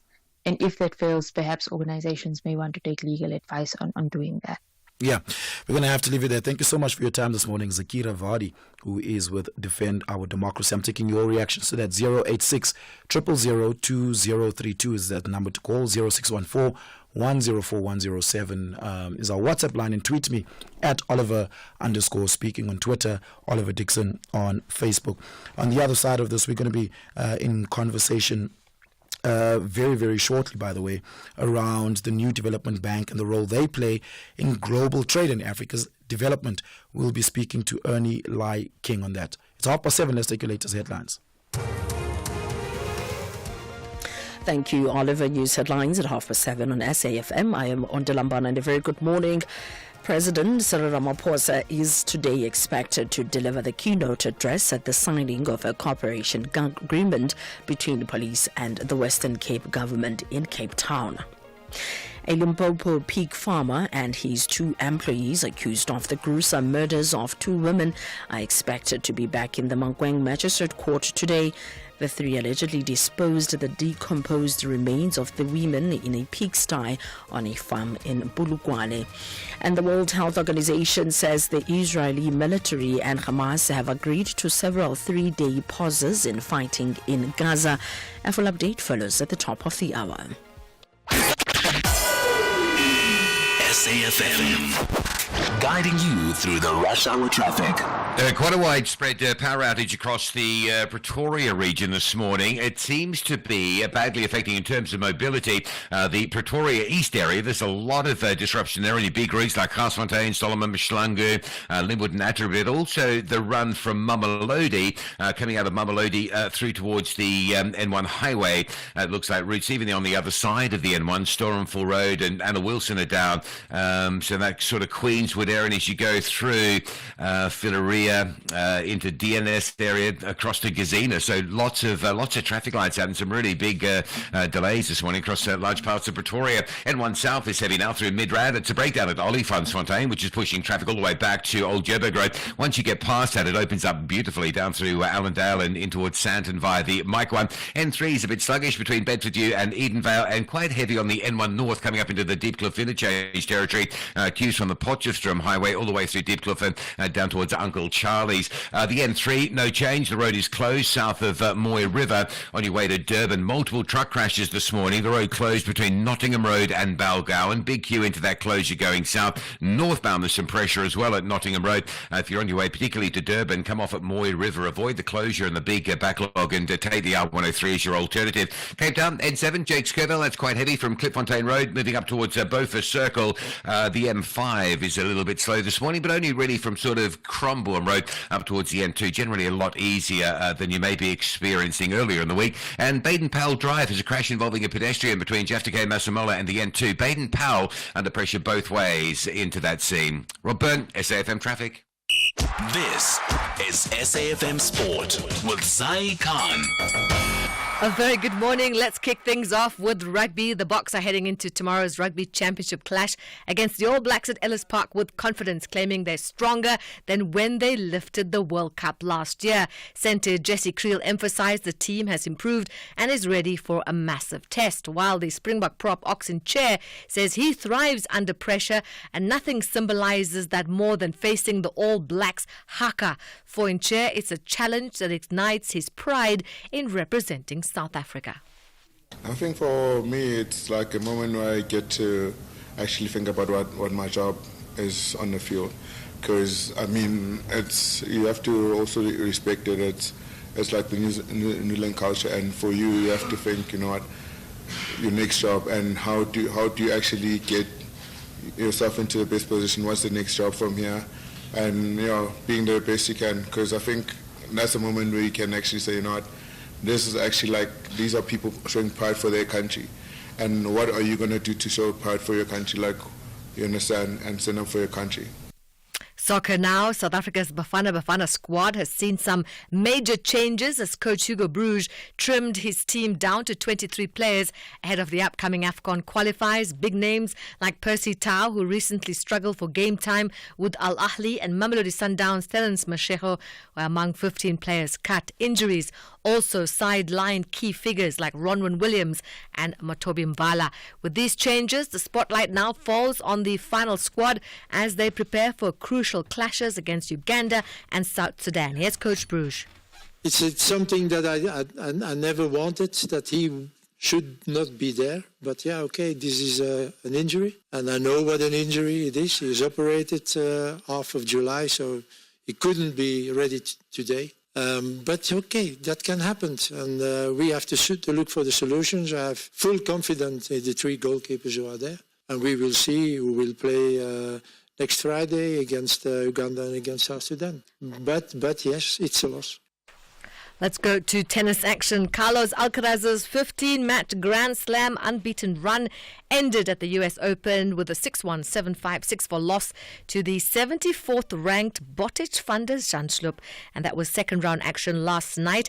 It was a result that eliminated the pre-tournament favourite.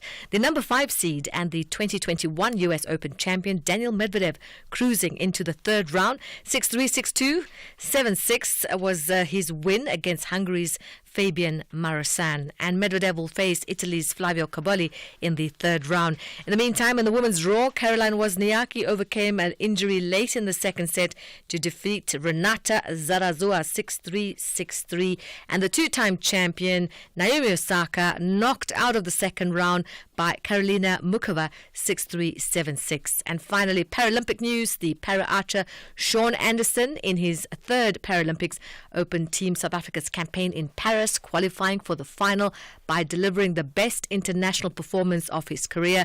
South Africa came up against the best archers in the world and qualified 9th. Meanwhile, para-swimmer Nathan Hendricks reached the final of the men's S13 100-meter butterfly. He then placed him joint 6th in the overall list in the final, and then he finished 8th. Here's Nathan. Yes, I'm pretty happy with that. something I haven't done in my life yet, so I'm pretty stoked about that, yeah. There was a Frenchman in our heat this time, so it was even louder. It was crazy. Phew. I hope I made you guys proud. Thanks for watching as well. And that's how we wrap up your sport. We'll have more top of the hour for SAfm Breakfast. I'm Saikan. I learned something horrible about myself this week. Self-discovery. Yeah. I'm a hoarder. Oh. Yeah, I'm moving. What does that say? I'm moving house and I was packing boxes. And you know, as you do. Yes. And I found so many things. I'm like, I don't need this in my life. I don't know why I have it. And I'm like, I need to get rid of all of these things. Are you a hoarder? No, I'm the opposite. I get rid of stuff. How often do you declutter? I literally walk around looking, and that's why I find when I'm at home I'm not resting, because I'm looking for stuff to give away, get rid of, because my parents are hoarders. I think it's gift to generation. Okay. No. I am 100% a hoarder. I'm getting rid of a lot of stuff. I learned that while moving. And of course, man, packing boxes when moving is terrible. Zai, thank you so much for that. Really do appreciate it. I wonder if you're a hoarder. Give me a call, send me a WhatsApp voice note on 0614-104-107. How often do you declutter your house and just get rid of stuff that you know you don't need? I clearly don't do that often enough. And Dowling is standing by with the business update. The business update on SAfm. And we start off with U.S. economy news over there. They remain resilient, expanding in the second quarter.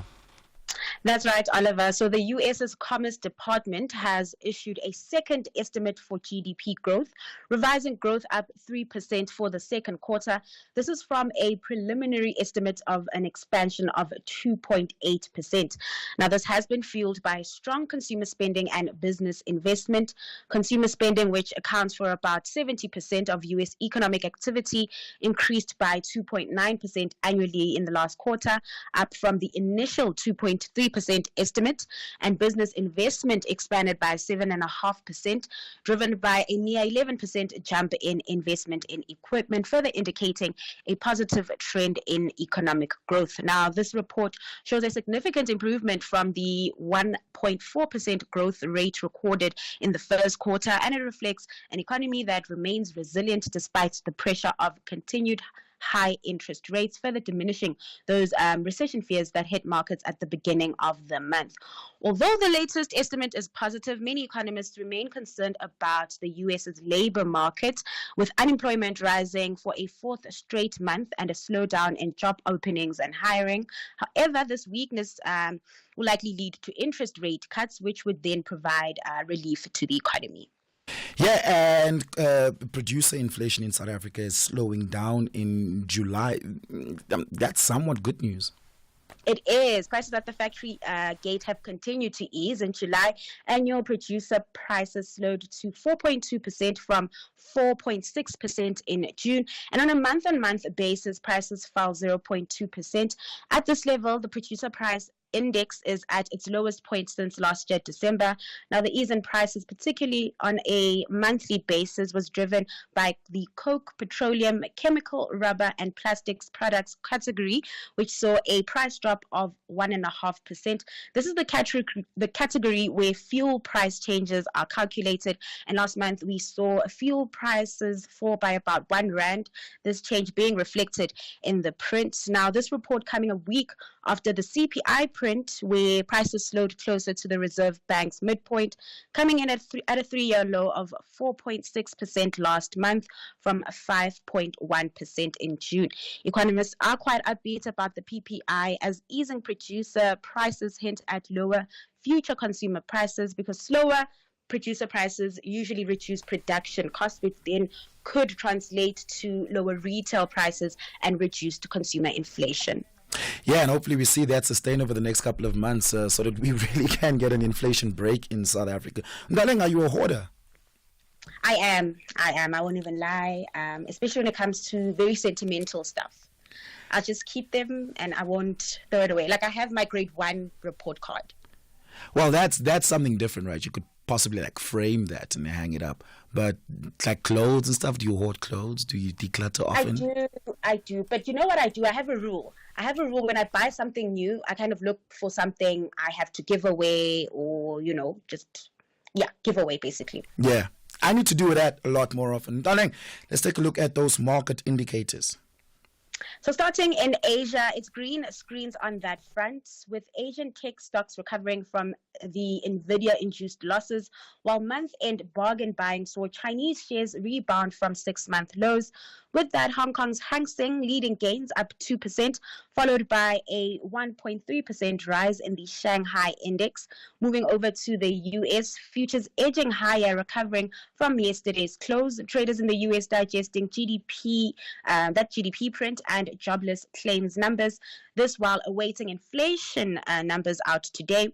Back at home, producer price inflation easing, further suggesting that there's more relief for consumers down the line. We saw the all share end the day in the green, up just over 0.25%. That positive momentum being seen in the rand as well, as it hit a 13-month high, trading at 17.75 to the greenback. Thank you so much for that. Catching up with you in the next hour. On the other side of this, we speak about the new development bank born out of the BRICS. Africa Update on SAfm. And Advocate Sipho Mantula is with us for the Africa Update this morning. We start out in Nigeria, where Nigeria and Niger sign a security cooperation agreement. Even Jumbo Africa to the listeners. Indeed, a very positive move that we see coming from Niger and Nigeria signing security agreement, despite the 2023 military coup that happened, that we saw ECOWAS through Bola Tinubu. They were threatening to can invade Niger. Now we see this process having gone through, that they have signed a new security cooperation, particularly on dealing with the Lake Chad region and fighting Boko Haram. So that's why you have this as a pact that has been signed between Nigeria and the military government of Niger. And the Spanish president, Pedro Sanchez, has ended his West African tour in Senegal.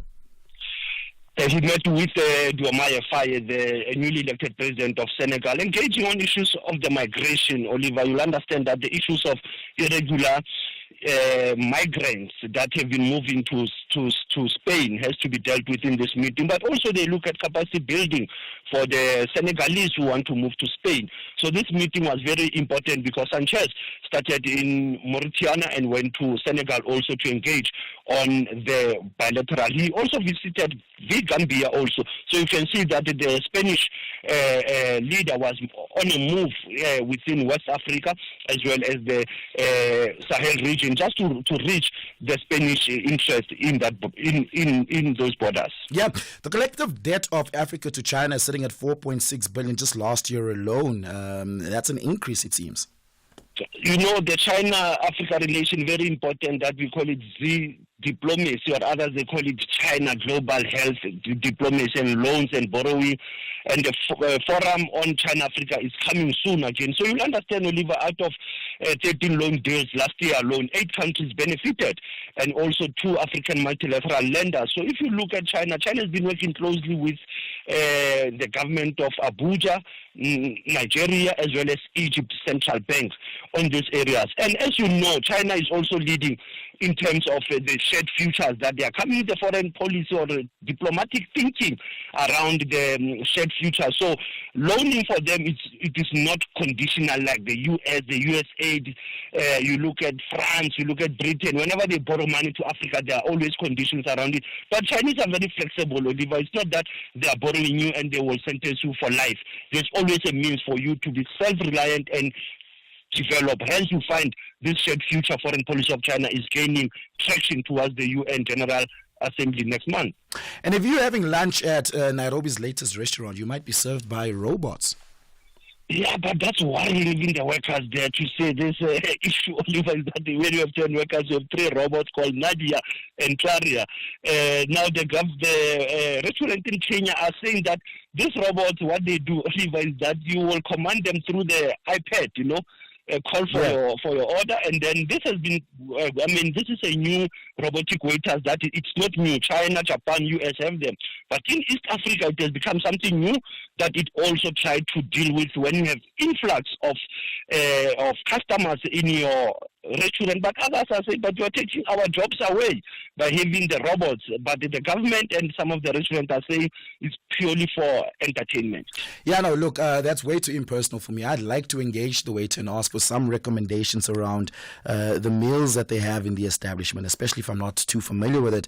And in our historical archives today was when the first Fiestas Festival was held to celebrate the legacy of the community.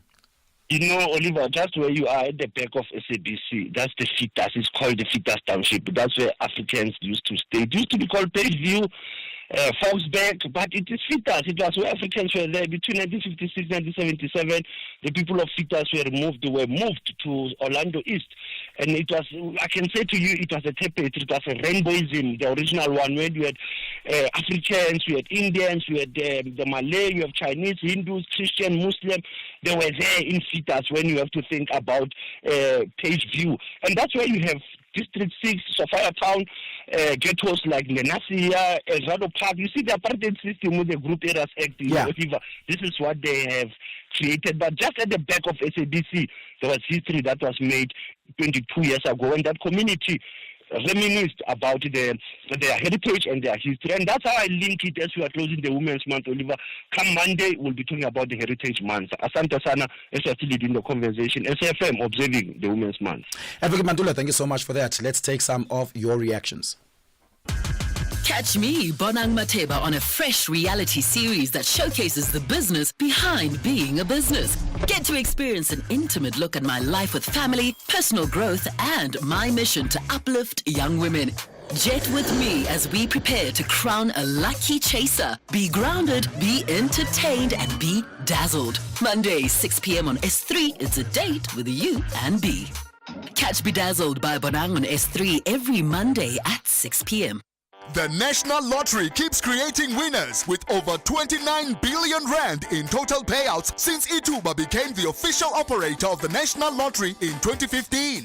The next big winner could be you. Play Powerball and Powerball Plus for 88 million rand in total estimated jackpots this Friday. Buy your tickets now in store on nationallottery.co.za, the mobile app, cell phone banking, or simply dial *120 *7529# for USSD. Panda, Pusha, play. Players must be 18 years old or play responsibly. Ituba is a proud operator of the National Lottery. Bafana are taking on Uganda at Orlando Stadium on Friday, 6 September 2024 at 6 p.m. This AFCON 2025 qualifier is the beginning of a journey to improve on the bronze medal from 2023.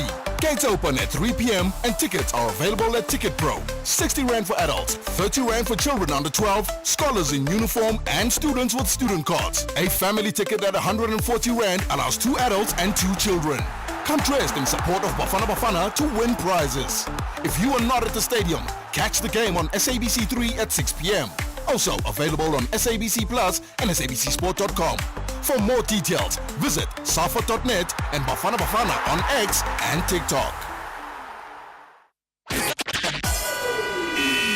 SAfm, guiding you through the rush hour traffic. Pretty large power outage across much of Pretoria this morning. You can certainly feel the effects of that in the Pretoria East region and the run out from sort of Mamelodi towards the highway, towards the M1 and across the highway, and sort of Mamelodi down through towards Pretoria Street. It's all very, very busy and slow on a lot of those routes that are affected by that power outage, hence no traffic lights. N1 through Midrand, pretty busy to New Road, I beg your pardon, to Olifantsfontein. That's a breakdown, right lane obstructed heavy back towards Old Joburg Road. Good news, once you get past that, backlog as it clears beautifully through Allendale, Buccleuch, and all the way down through Sandton. It's a free flow through that section. West side of Joburg, Vilkeroods, a crash at Topaz, so some extra delays out that side today. And the N1 North through Diepkloof interchange for connections onto the N12 down to Uncle Charlie stays busy as well. No change on the N3 South, apart from the fact that traffic is getting much heavier, queuing effectively from Moy River all the way down through to the closure point at Nottingham Road. There's been been multiple trucks overturning on slippery conditions there this morning. So Nottingham Road to Balgowan, Durban bound, that section closed. If you're driving your car, come off at Moy River and take the Midlands meander down through towards Howick and come back on there. Cape Town, a lot of pressure on Frans Conradi and the Jakes Kerwell N7 Drive junction this morning in the Goodwood area. Looks like something obstructing that traffic flow. And Govan and Becky, Jan Smuts and Strandfontein, that stays fairly busy. There's a lot of construction in that area, so if you're coming through from Younger Crossroads in through Hanover Park, it's all very slow go. Rob Byrne, SAfm Traffic. The National Lottery keeps creating winners with over 29 billion rand in total payouts since Ituba became the official operator of the National Lottery in 2015. The next big winner could be you. Play Powerball and Powerball Plus for 88 million rand in total estimated jackpots this Friday. Buy your tickets now in store on nationallottery.co.za, the mobile app, cell phone banking, or simply dial *120 *7529 hash for USSD. Panda, Pusha, play. Players must be 18 years old or play responsibly. Ituba is a proud operator of the National Lottery. You are listening to SAfm Breakfast with Oliver Dixon. Very important meeting taking place in Cape Town this weekend. Well, it's already started yesterday, but the New Development Bank, they are meeting with the BRICS ministers. Of course, you will know that the BRICS Summit was held in South Africa not too long ago, and born out of it was the establishment of the New Development Bank, which will play a pivotal role in global finance and trade on the continent and within member states. Of course, it's now BRICS Plus, right, as new members are set to join, and members contribute to the bank, capitalizing the bank, and the bank spends on developmental projects. Ernie Liking was managing director at One Road Consulting, advises private sector players engaging the bank, the New Development Bank, on project finance. Joins me for this. Ernie, good morning. Thank you so much for your time. Really do appreciate it. How much money is available there? How much money is available in this bank? As far as what's been, how much money is available, let's have a look at what they've actually paid out over the period since it's been formed. Around the world, the figure that they've disbursed is close to 700 billion rand. And in South Africa, they've currently under approval is around 74 billion rand. And as far as South Africa is concerned, the two biggest amounts that have been approved to South Africa is the South Africa Freight Rail Sector Improvement Program of about 19 billion, that's the Transnet. Then the next biggest is, there's a number of them. There's South Africa Municipal Water Supply, the DBSA Sustainable Infrastructure, the Battery Energy Storage Project, the Renewable Energy Sector Development. There's a very large one for Eskom, and it all comes to about 74 billion. But as far as the total amounts that have been over time allocated to South Africa, and some of it has already been spent, it'll be close to 90 billion. Yeah. How pivotal is this bank going to be for South African project finance development? As far as the bank NDB is concerned, it's unique in that it's the first multilateral development bank that has been established by developing countries. So the expectation is that it will understand the needs of developing countries and be a little more flexible than other traditional banks. So I think it'll be very pivotal for South Africa. The primary question is the South African projects have to be properly implemented and properly governed. The governance will be very important. So far, all the amounts that have been allocated to South Africa have been to the public sector, and these are sovereign loans. Right. To the public sector. What needs to be expanded further are loans to the private sector. And I think the NDB are quite keen as far as South Africa's private sector is concerned. Does the NDB have favorable loan terms and rates? The loan terms and rates, I don't think are overly favorable, but they are more flexible. For example, in terms of the rolling up of interest payments to match cash flows. So as far as construction projects are concerned, cash flow is very, very important. Other banks, other multilateral banks will charge interest on disbursement, whereas with the New Development Bank, they're a little more flexible in that they will match the interest payments according to your cash flow once the project is up and running. How many private sector applications to the bank do you know of? That's a good question. I'm currently representing a couple, but overall, it's difficult to say as to what has been applied for.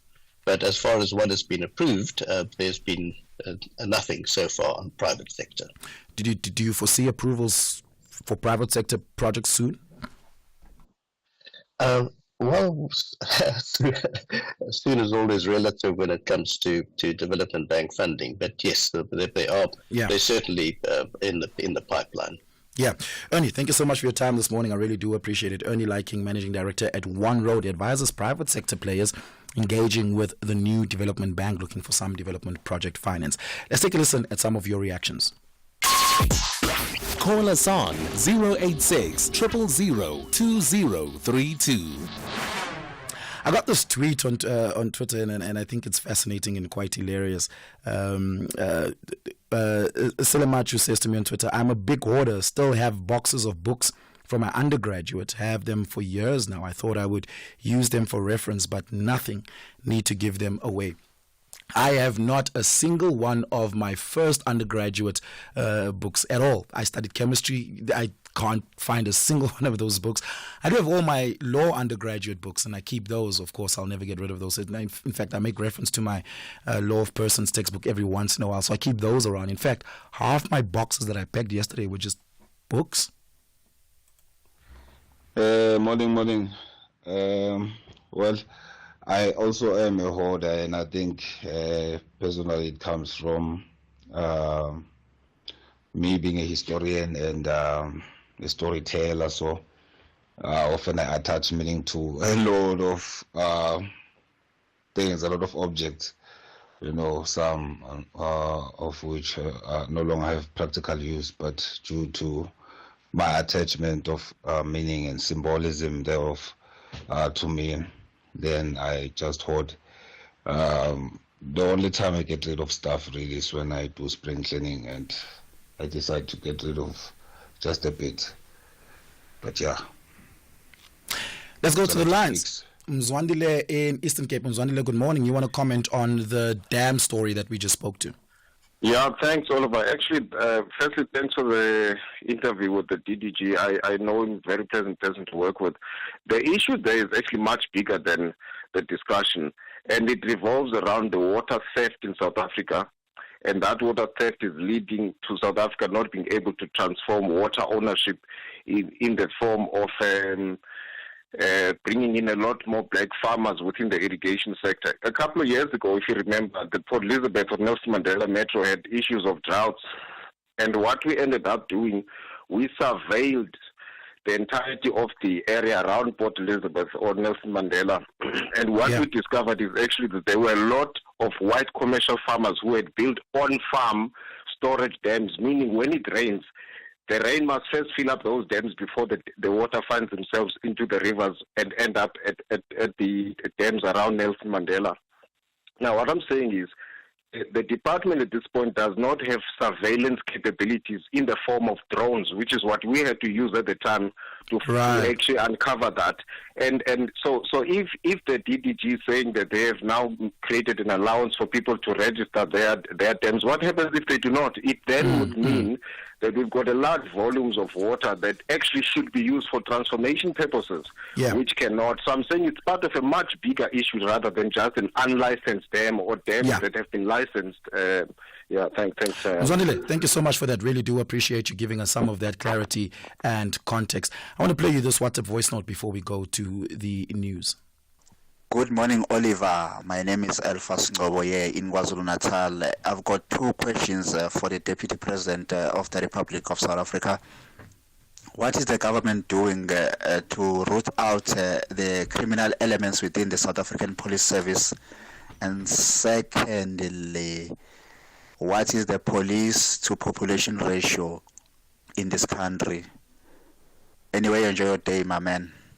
I'll give you the answer about the police to population ratio on the other side of this. We had a big debate about it, but we are going to be talking about crime and combating crime with the Deputy President on the other side of this. Deputy President Paul Mashatile will be engaged with us. Please do stick around for that. Before I go to the news, I want to tell you about this. Essential Cover from Outsurance pays out claims in cash, allowing you to choose your own panel beater. SMS call to 43187 now.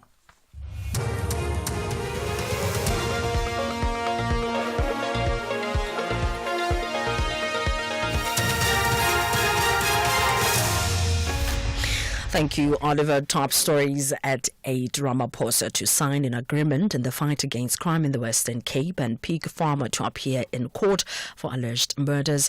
For SAfm News, I am Ondelambana and a very good morning. President Cyril Ramaphosa is today expected to deliver the keynote address at the signing of a cooperation agreement between police and the Western Cape government in Cape Town. The aim of the agreement is for the two parties to collaborate in the fight against the high rate of crime in the province. The signing of the agreement follows a meeting which the Police Minister Senzo Mchunu, Premier Ellen Vinde and Cape Town Mayor Jordan Hill-Lewis attended. Please note the following story has graphic details which would offend sensitive listeners, including children. A Limpopo pig farmer and his 2 employees accused of the gruesome murders of 2 women are expected to be back in the Mankweng Magistrates Court today. The 3 allegedly disposed the decomposed remains of the women in a pigsty on a farm in Bulugwane. The accused are pig farmer Zakaria Oliver, Rudolph Devet and William Musora.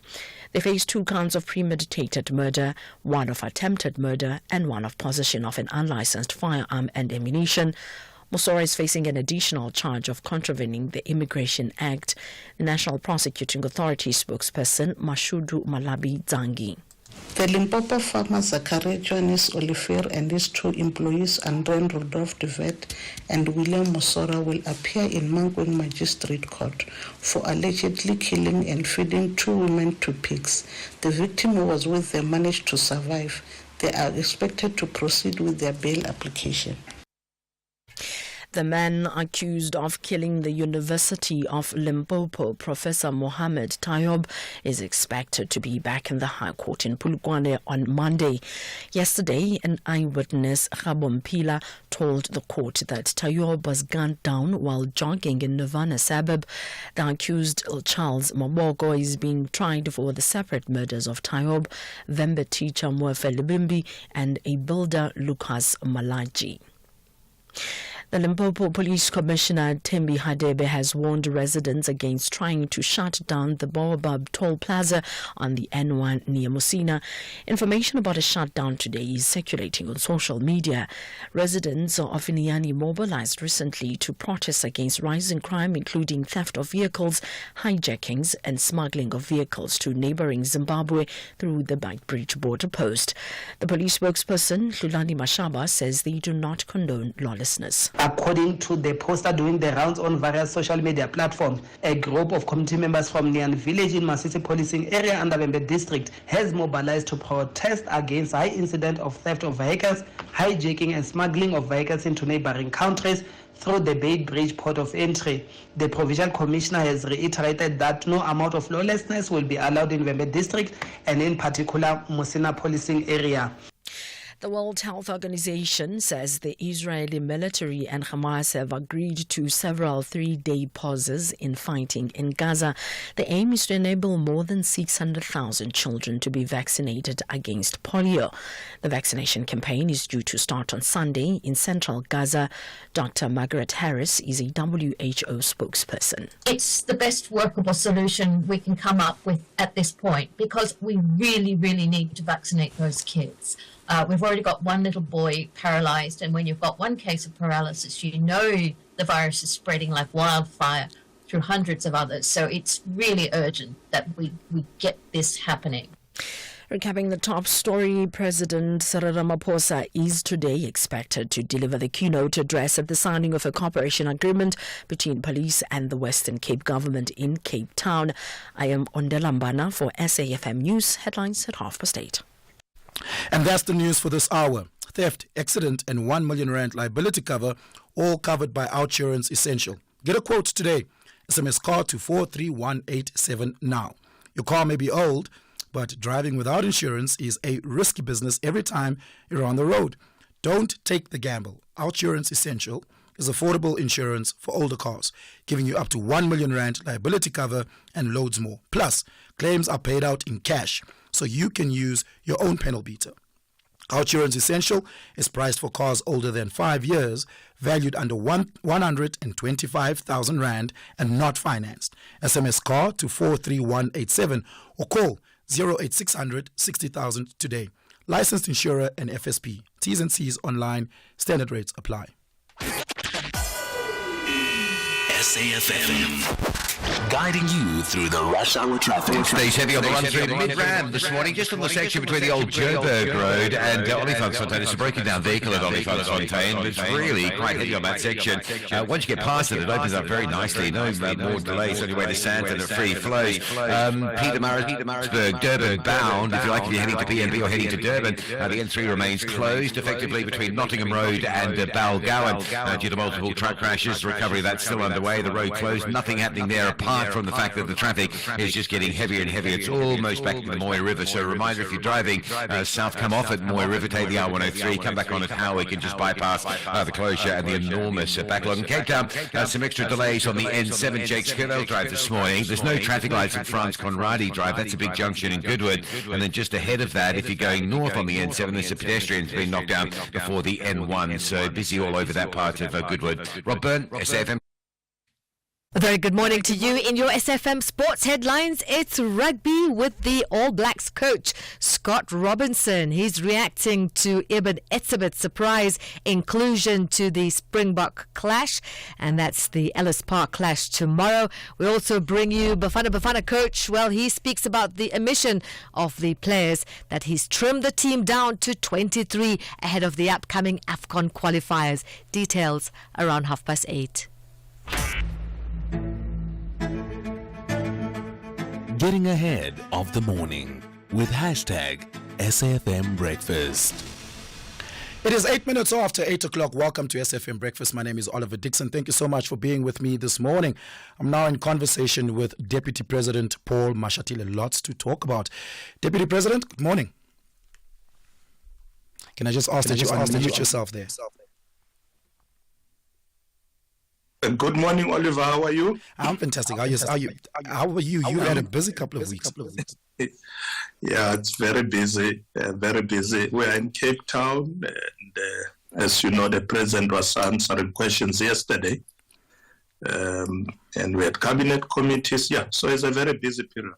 This is a very random question, but have you taken leave in the last 2 years? 2 years.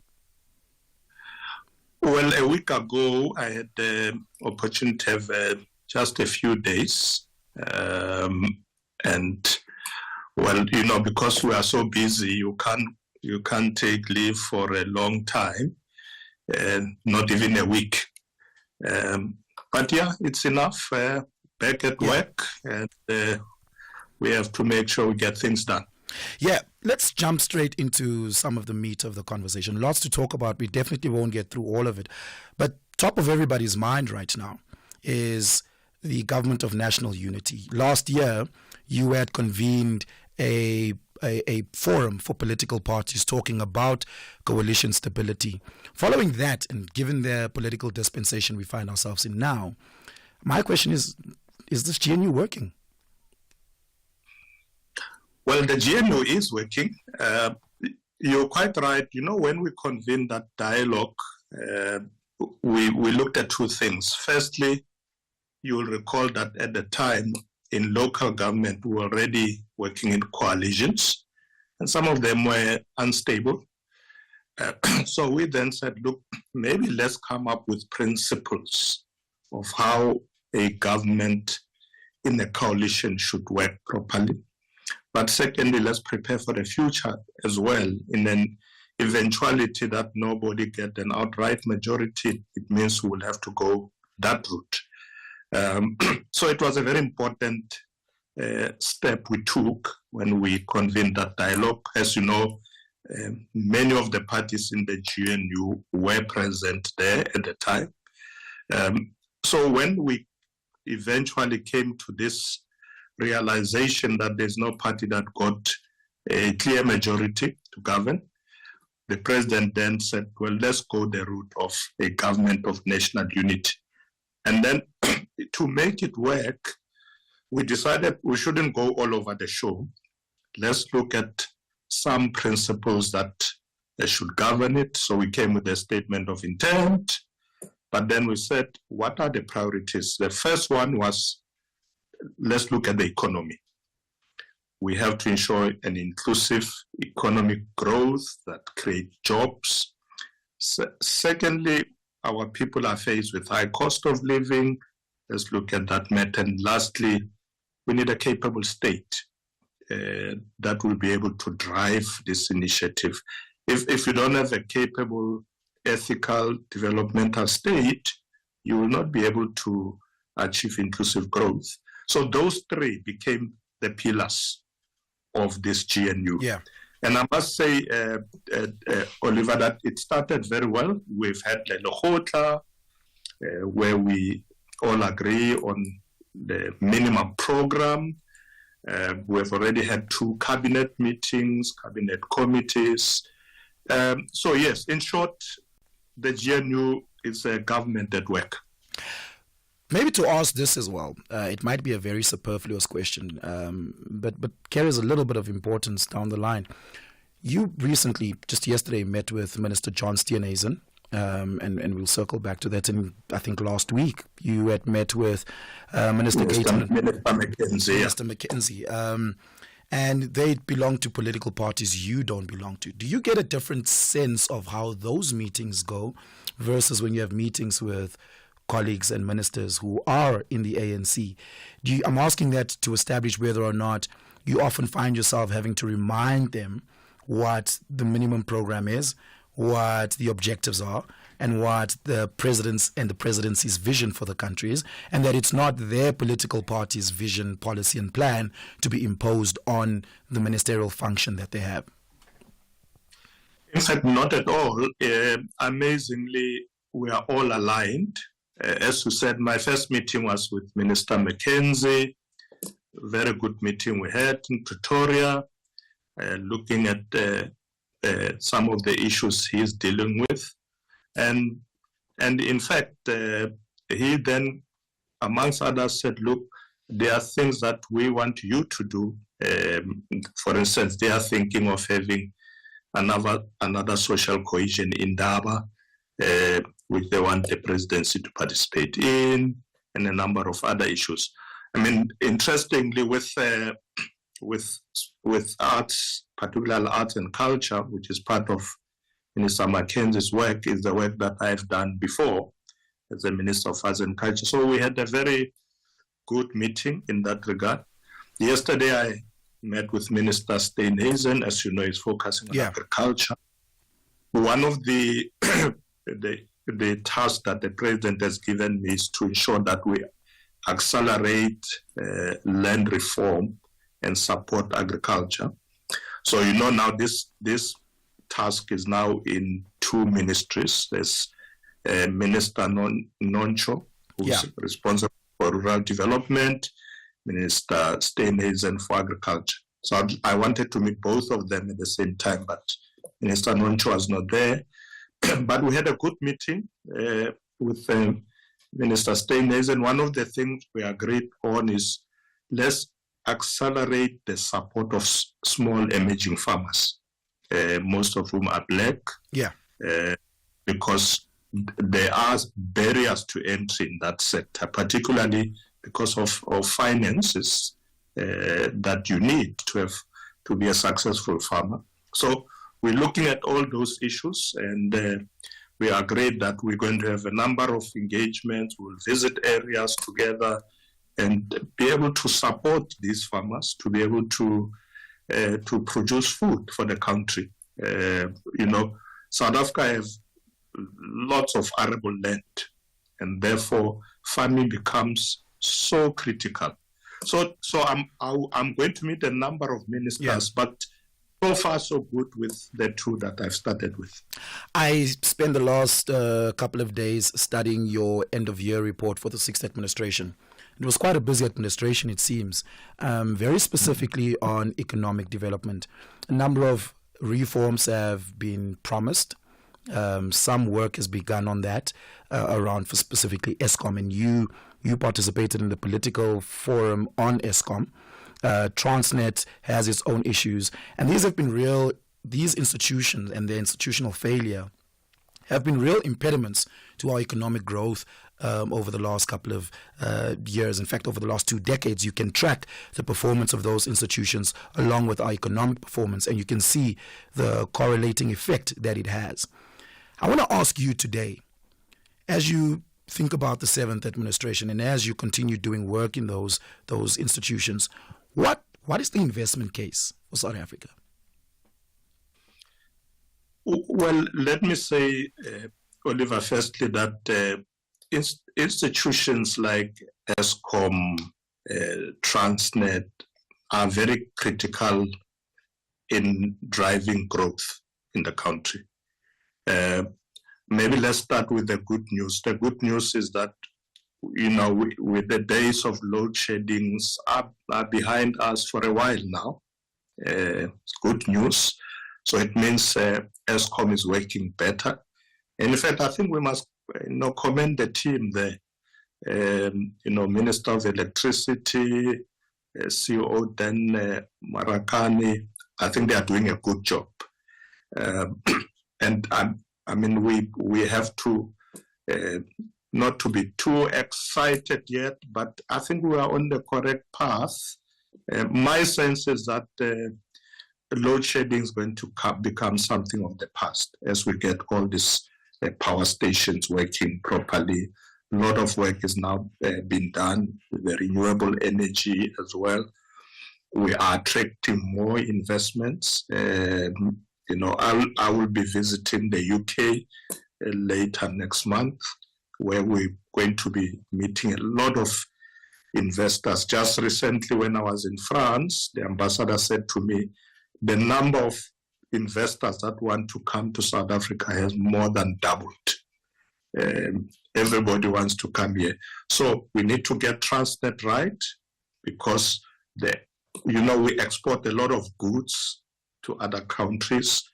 We export coal, other minerals, iron ore, and you have to get your institution like Transnet working properly, so that you are able to be efficient in the exportation of these goods. So yes, our investment case is that we're getting the structures right. We're getting the institutions right. We're looking at the roads. We're fixing the rail lines to get the goods to the harbor. We're getting the energy sector right. So we're busy at work, and we're making sure that this economy should work. But as I say, Oliver, a lot of excitement all over. Yeah. As you know, the president will be undergoing a state visit to China later this weekend. And it's really all about investments that have to come here. Let's tie that to what's happening domestically in the country. On Saturday, tomorrow, you meeting with the BRICS ministers and the new development bank in Cape Town, right? And this is about getting the bank to invest, to expand the capacity and capabilities of the BRICS network and the new development bank, but also to getting the bank to understand the needs of the countries, particularly South Africa as a member state. And when you speak to them, no doubt there'll be concerns around crime in South Africa. If I'm a financier at the bank and someone says, hey, I've got this project, it's amazing, we're building this bridge that will have great impact in transportation and logistics for the country, hypothetically speaking, can you put some money into this? It's going to do wonderful things. The returns are going to be amazing. As a financier, I'm like, right, maybe the numbers make sense, but extortionists are going to hamstring this project. It's never going to get to fruition because of extortionist criminal networks, such as, for instance, the construction mafia. You chair the Justice Cluster. What work is being done in terms of crime combating, especially economic sabotage crime, in relation to economic growth? Yes, you're quite right. The excitement for investment is there. In fact, with the meeting of ministers of energy on Saturday in Cape Town, the BRICS Bank, or we call it the National Development Bank, the Development Bank has already been investing a lot in South Africa, and we welcome that, and they are committing to invest more. But you're quite right, investors want to see an environment that is safe for them to do business. So we have already discussed this matter with the Minister of Police, the Minister of Intelligence, the Minister of Justice. The Justice Cluster will be meeting soon again to look at the plans, but the police are devising plans. You've seen Minister Mkunu is on the ground around the Western Cape. Yesterday, they were visiting some areas. We are concerned about extortion and the so-called construction mafia. And the task team within the Justice Cluster, constituted of the police and intelligence, are working on the plans to combat this. It's spreading, particularly in the Eastern Cape. We've seen it in Mthatha and other parts of the Eastern Cape, but it's getting to other places as well. So we're going to move fast. It's going to be the biggest focus of the Justice Cluster that I chair, the JCPS, to look at dealing with this and stabilizing the country. Because the potential for the country to grow the economy and creating jobs is there. And we don't want it to be stabilized by, increase in criminal activity. So we will be coming up with very detailed plans to intervene and make sure that the country is stable and open for business. Deputy President, how much faith can we have in that, right? Given that, one, the problem is not a new problem, it's an existing problem, and the state institutions have been weakened. If you take a look at police and police intelligence, for instance, their ability to combat crime has been significantly and severely reduced because of, as one of our listeners said earlier, infiltration of corruption inside of the police, as well as cooperation with criminal syndicates that you find within the police oftentimes. But the NPA itself is a resource-strapped institution, doesn't have enough going for it to be able to get enough prosecutions going. The SIU is doing the best they can with what they have, which is not a lot either. We spoke earlier to the SCOPA chairperson on SIU funding, for instance. They just had a hearing on that in Parliament as well. What is being done to fix the institutions so that whatever the plan is that will be devised can actually work? Well, Oliver, one of our priorities, as I said earlier, is building a ethical, capable, and developmental state. Capable because we want them to be able to do their work. Well, some of the institutions will say, well, we need more resources. In some instances, is skills. You'll recall that a year ago with the police, we've trained about 10,000 who graduated, and then another 10,000. So gradually increasing the boots on the ground. The issue of funding, as you say, is also being attended to. We did have a budget lekgotla not long ago where this issue was raised to say, let's put more resources to assist, particularly these institutions you are referring to, the NPA, SI, to be able to do their work. More training is required also for these various institutions. So these things are attended to in that context of building a capable state. And in that context, you also deal with issues of corruption. That's why we stress ethical. We come from the era of state capture, so we need to be able to ensure that our interventions are strengthening the institutions. And one of the emphasis we made to the ministers, it says, yes, you are the executive authorities, but allow the DGs to do their work.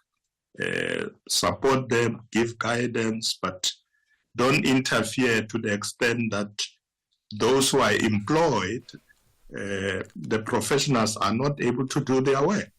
And it was agreed. All the ministers says, indeed, we will give space to the DGs to do their work. We'll support them. We'll ensure they have the resources. We work as a team.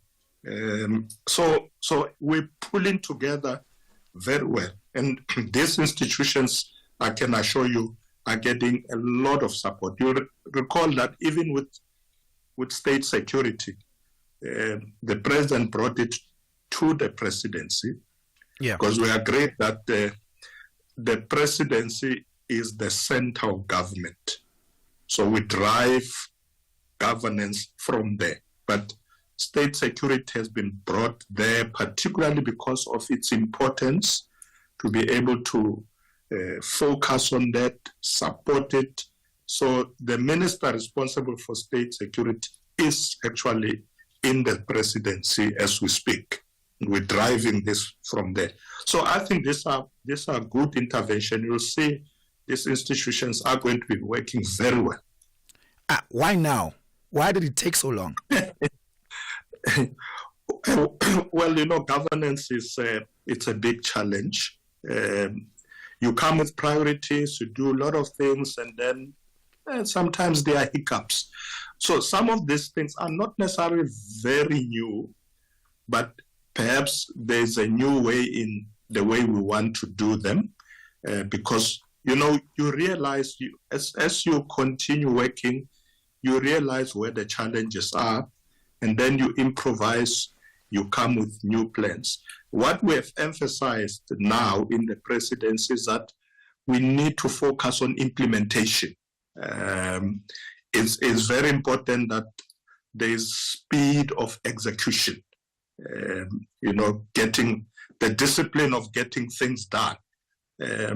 So some of the policies, not very new, but the focus is now on implementation and to ensure that speed, that let's get things done. The discipline of getting things done must ensure that you have targets, you have time frames, but also you have monitoring and evaluation. I want us to have a listen at some of our listener questions here, Deputy President. Let's get 2 questions in and have some reaction to it.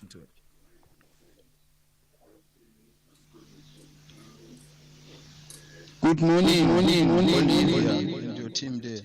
Can you please ask the Deputy President what was stopping them as the ANC in government to do all the things they claim to be doing now, just because there's this GNU thing that they formed as the ANC?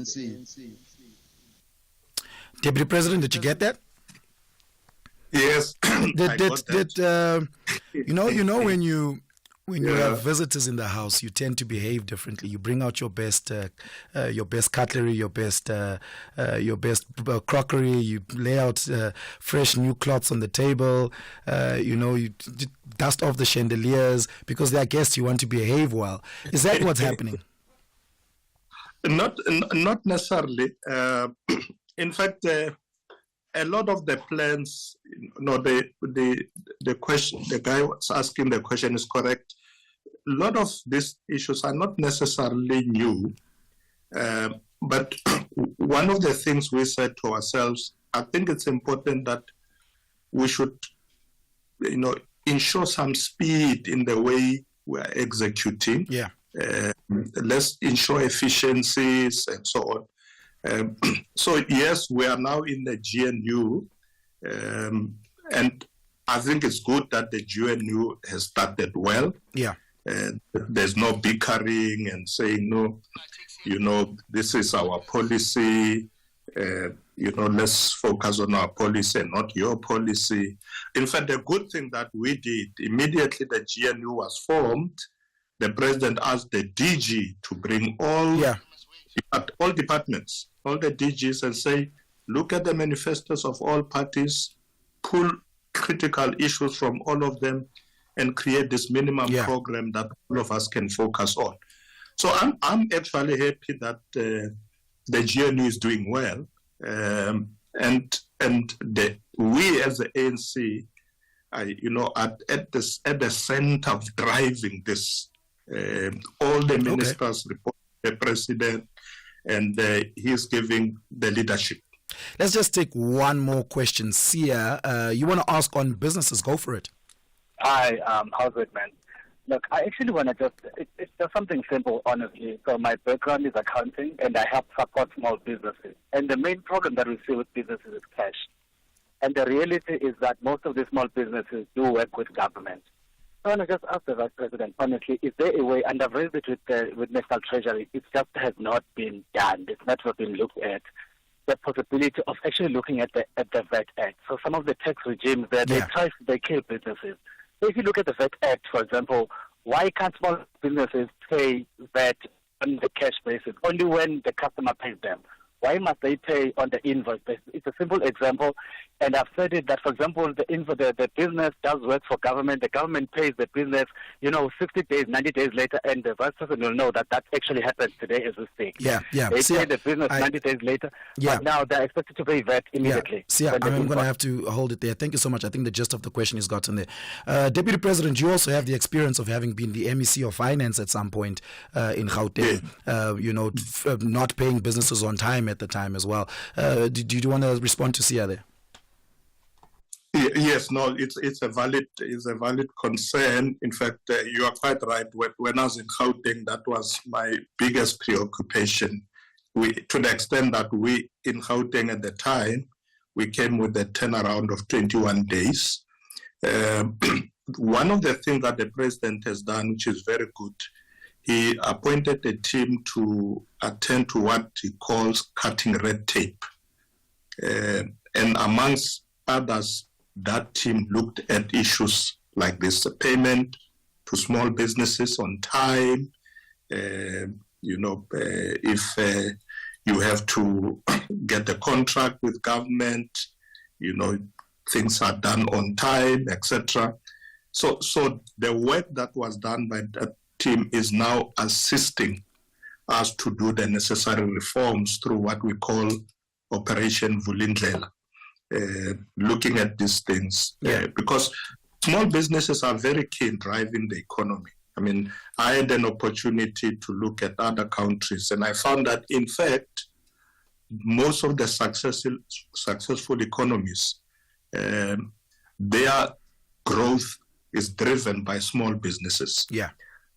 And that's why we now have a Minister of Small Businesses, Minister But we've had that ministry for a while. I mean, this is the third administration of that ministry, and yet the situation hasn't dramatically improved since the incorporation of this Minister of Small Business. Yeah, it's one of, it has been there for a while, but it's one of the new ones. But we're now giving it a lot of attention to it.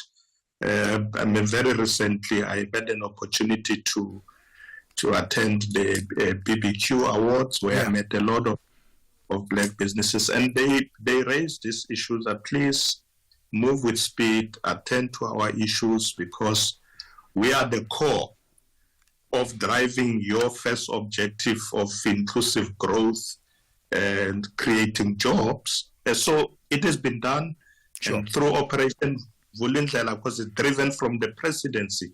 We're going to get it right. Yeah, that's where we're going to have to leave it for now, Deputy President. I really do appreciate your time. Hopefully next time we get to speak a little longer. There's a lot more to talk about, but we will get to it. Your team has made a commitment to stagger this out over some time. Springboks All Blacks tomorrow. What's your score prediction? Deputy President, Springboks playing the All Blacks tomorrow. What's your score prediction?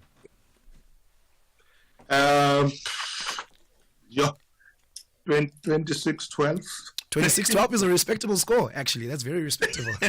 Who's winning? Let's be clear there. Deputy President Paul Mashatile, thank you so much for your time. I really do appreciate it. Zycon is here with your latest sports.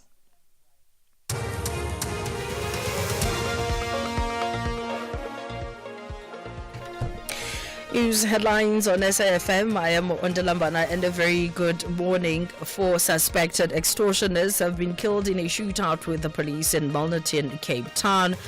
President Cyril Ramaphosa is today expected to deliver the keynote address at the signing of a cooperation agreement between police and the Western Cape government in Cape Town. And the World Health Organization says the Israeli military and Hamas have agreed to several 3-day pauses in fighting in Gaza. A full update follows at the top of the hour. The Mediterranean Knights are after the big prize, a win in the opener of the AFCON qualifier. But Amavubi differs and insists on traveling back home with a massive bag of 3 points. This is the Total Energies 2025 Africa Cup of Nations qualifier. Witness the beauty of African football. Libya versus Rwanda on Wednesday, 4 September at 6 p.m. Live on SABC Sport on DTT Channel 4 and SABCSport.com. Brought to you by SABC Sport. For the love of the game.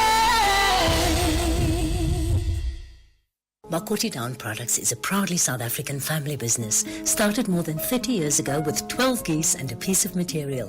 Makoti manufactures duvets, pillows, sleeping bags, and high-quality Egyptian cotton linen.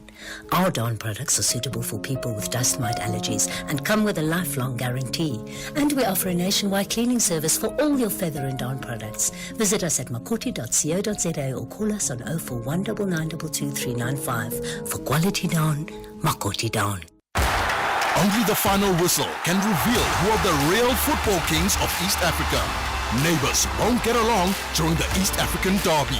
This is the Total Energies 2025 Africa Cup of Nations qualifier.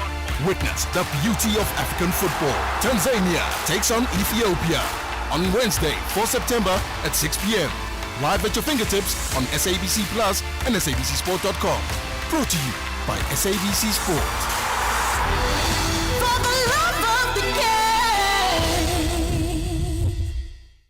The basic needs of the masses of the people must be addressed. When scores of South Africans across the country cast their first democratic vote in those long crisscrossing queues, when we laid our hands on that coveted Webb Ellis Cup for the very first time, when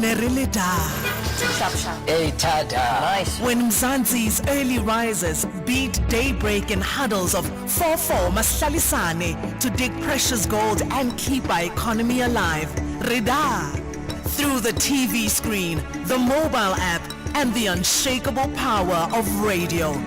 We are the gateway to the twists and turns of Mzansi's maturing democracy.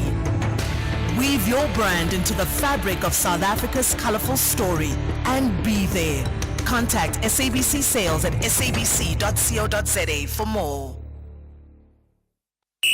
This is SAfm Sport with Zai Khan. A very good morning. Let's kick things off with rugby. The All Blacks head coach Scott Robertson has reinstated Sam Cane into the starting 15, citing his experience as a crucial asset. With 96 caps to his name, Cane returns to the field after injury, replacing Dalton Papali, who's been out with a thumb injury. Robertson emphasized Cane's off-field leadership, believing his presence is vital. That's for tomorrow's showdown against the Springboks at Ellis Park. According to Robertson, Cane's combination of calmness and physical toughness makes him the big test veteran the All Blacks need on the high veld.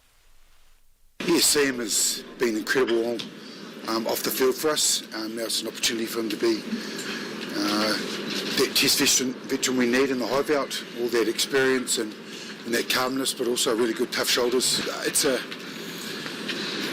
iconic field, the ground, the whole experience. You want to have experienced it before, as many players as you possibly can, because it's going to help you in those times of need.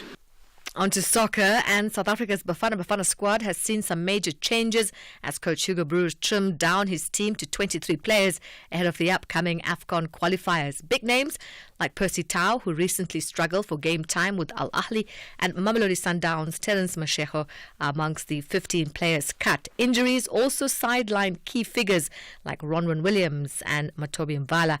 With these changes, the spotlight now falls on the final squad as they prepare for crucial clashes against Uganda and South Sudan.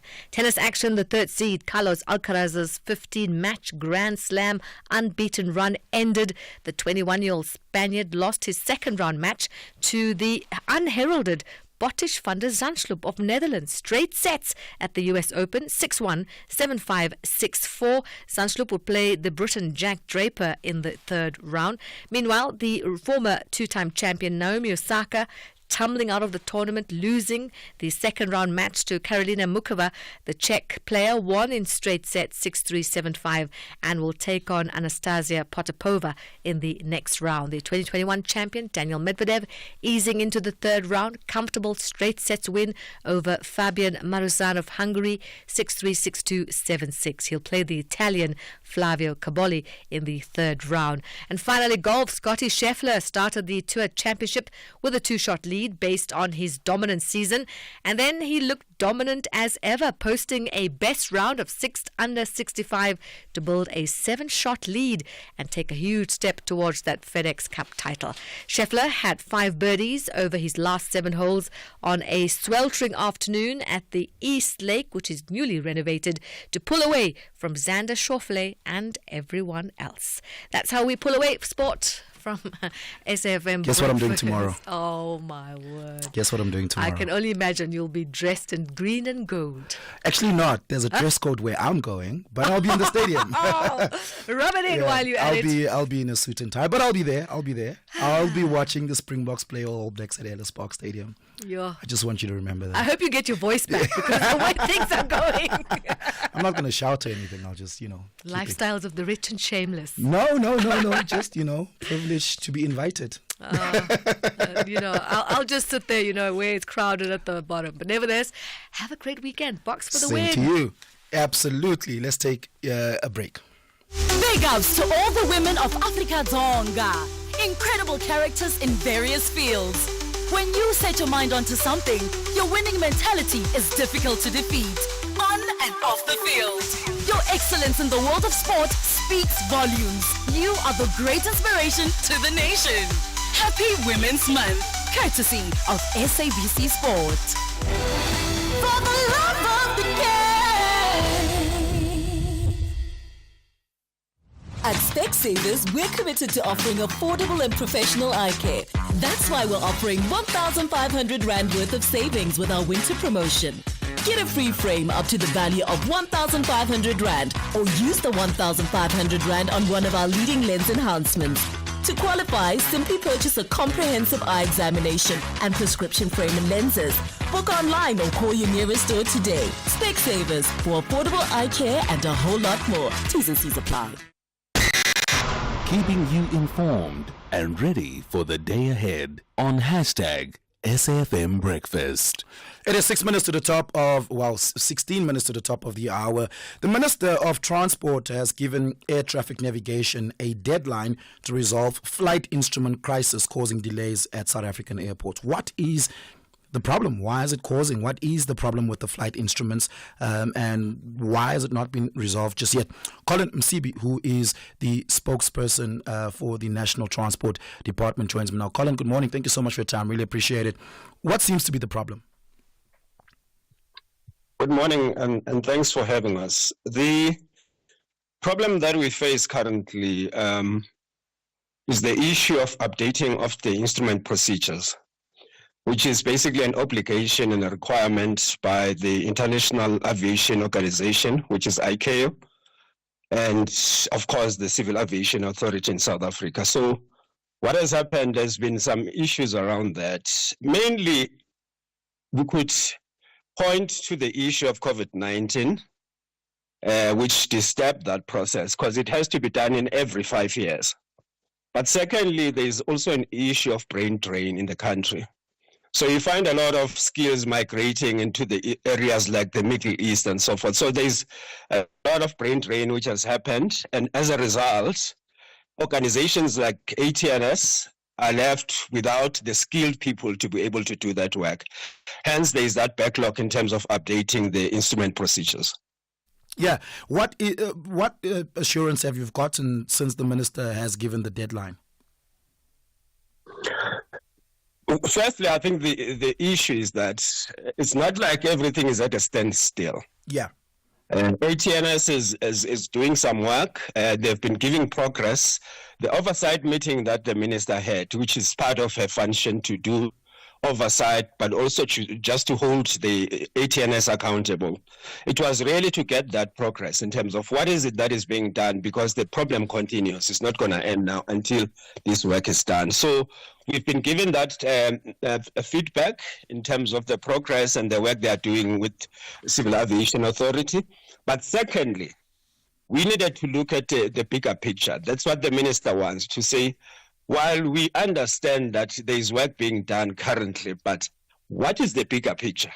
Hence, they've had to say, look, we will present a comprehensive plan, Minister, which would obviously indicate what are the financial resources required, the timeframes, as well as the technical capacity to turn around this experience. So that is basically what the minister expects, so that we're able to reassure the country and the industry itself to say this is going to come to an end at some point. So that comprehensive plan, you must remember, it has to be approved by the board of ATNS, not the minister, by the board of the ATNS, because it is the executive authority of ATNS. Yeah. So the minister will just have to consider once it has been approved by the ATNS board. Yeah, and just perhaps lastly, the maintenance program seems to have been the issue. Is it because you mentioned a number of issues there, like brain drain, for instance, and I think that's a real problem. But how much of it has to do with the legislature only requiring that it happens every 5 years, or that there's just not enough money to do it more frequently? I think the bigger part of it is really about the skills we have. For instance, I think ATNS can speak for themselves. They are saying that there's 10 the procedure designers in the country, and 5 of those belong to ATNS. 10 warm bodies. I'm talking about warm bodies. So there's only 5 who are at ATNS. So currently they are training about 5 of them. So you can just imagine, these are skills, high skills, which are very scarce in the world globally, and which are, so if you are South Africa and you've trained 5, and then Middle East, Qatar, for instance, I know that there's one who is in Qatar who came from South Africa. If they say, come here, we can give you more money, that person is gone. You're going to have to find a way to replace that particular person. And it doesn't take just a matter of advertising and getting a person. It's a difficult one to do because it's a scarce skills. Yeah. So part of it is really about the skills that are scarce. Yeah. Colin, thank you so much for your time. Really appreciate it. We're going to have to leave it there. Colin Msibi, the spokesperson to the Minister of Transport. Let's take your latest traffic. They say first touch in football is very key. That's exactly what First Touch ladies want to display to grab a spot in the top 5. But UWC is onto something different. This is the Hollywood Men's Super League. Catch Mzansi Queens of the beautiful game. First Touch Ladies FC versus the University of the Western Cape Ladies FC on Sunday 1 September at 2:30 p.m. Live on SABC Sport on DTT Channel 4 and SABC radio stations. Also available at your fingertips on SABC Plus and SABCsport.com. Brought to you by SABC Sport. For the love of the game. What words come to mind when you hear the titles like Scheme Sum, Generations, The Legacy, and Uzalo? Perhaps the words are royalty, classics, the stars, and drama. SABC One proudly brings you the 7th Royalty Soapie Awards, awarding the excellence in the soapies across all of Mzansi's broadcasters. Tune in for the glitz and glam broadcasting Saturday, 31 August from 8 p.m. only on SABC One. Mzansi for sure. SAfm. guiding you through the rush hour traffic. Still busy through the Midrand area this morning on your way to Joburg, between sort of Samrand Road and New Road. The broken down vehicle that caused that big backlog at Olifantsfontein has finally been cleared. There is a crash on the Mike 1 running south just after Houghton Drive, so some queues coming from Houghton area in towards Parktown on your way to Central. Joburg, a crash on the M2 before Crown Interchange. That is pushing traffic back to Joe Slovo already. That's looking quite heavy. That's M2 westbound. And a collision in Johannesburg North on the Vic Coppin Road near Market Road. Still slowing traffic moving from North Riding direction fourways. No change on the N3 south of Moy River. The road remains closed between Nottingham Road and Balgowan. There's a major backlog of truck and vehicular traffic that extends right back effectively to the Moy Plaza. I think what will happen if you're driving a vehicle, you won't be allowed to get into that. You'll be taken off on the R103, routed down the Midlands Mere to come back on at Howick. If you're driving a truck, you'll be sent into what they call refer to as sort of operation stack, and you'll sit there for some time. So if you're a trucker or in the trucking industry, you might want to just hold those trucks back until that scene has been cleared. And once that truck traffic is released, it's all going to hit the roadworks between Pietermaritzburg and Durban. So it's going to be a busy morning at least, and maybe into the afternoon. Cape Town, a crash involving a pedestrian N7 North just before the N1 highway. Traffic getting out of Goodwood's heavy from Voortrekker Road, and Marine Drive's pretty solid this morning through Pardon Island, getting in towards the N1 highway. Rob Byrne, SAfm Traffic. Conversations that you connect with and react to. SAfm. There's been so many questions about the conversation I had with the Deputy President just now about why now? You had all these years, but why now? And I think there's something to be said about getting, officials and politicians in government to speak about the soul of government a little bit more, and with honesty. And I'm particularly looking forward to Ashraf Garda's conversation with Naledi Pandor this evening at 5 o'clock. Because I think now that Naledi Pandor has retired as a politician and a government official, maybe we can get some insight into the heart and soul of what was the democratic project of South Africa over these years in helping us make sense of that question, what now? Why now? Why now all of a sudden? And that is a very fair and legitimate question to ask. So tune in for that conversation. I'll certainly be listening just before my debate at the SABC Bloemfontein studios. Please do come through. Just rock up. Just say you're there for the debate, and I will personally welcome you in. Yesterday we had a call from a gentleman named Andrew in Durban. And Andrew was diagnosed with a rare disease. He said the name, but it was so long I actually can't remember it. But he explained what it does and what he needs. And it's stem cell donations are needed. But there's a very low pool of stem cells available in South Africa. And part of the problem is because we just don't know enough, and we certainly don't donate enough. And I've made a commitment to donating. I just don't know how to go about it. But let's speak to Jane Ward, who's the Deputy Director for the SA Bone Marrow Registry. Jane, good morning. Thank you so much for your time. Good morning, Oliver. Thank you so much for having me. Educate me, please. Talk to us about bone marrow and stem cell and what resources are needed and how much stem cell donations you have and what the problem really is. So anybody who's between the ages of 16 and 45 and you in good health can join the registry by following simple steps, easy steps. You can go to our website and click www.sabmr.co.za to donate. Follow the steps. We send you a buccal swab kit. You do it in the comfort of your own home. You send it back to us, and then we send it for testing. And then you could potentially be a match for a patient in need of a bone marrow stem cell transplant. The chance of finding a match for any one person is 1 in 100,000 of a chance. There's a 30% chance you'll find a match within your own family. That is why 70% of patients are referred to registries such as the South African Bone Marrow Registry to see if you are a match for somebody. And you're more likely to find a match within your own ethnic group. And the donation process, donating blood doesn't sound very painful. I do that quite easily and relatively often. But stem cell always sounded like you're going under surgery, it's invasive and all of that. And maybe that has been the disincentive, so to speak. Talk to us about the procedure. Yes, so you're correct. A lot of people are scared about the fact that we're going to drill into your bones. No, we don't drill into your bones. So we produce stem cells for ourselves every day, but in small quantities.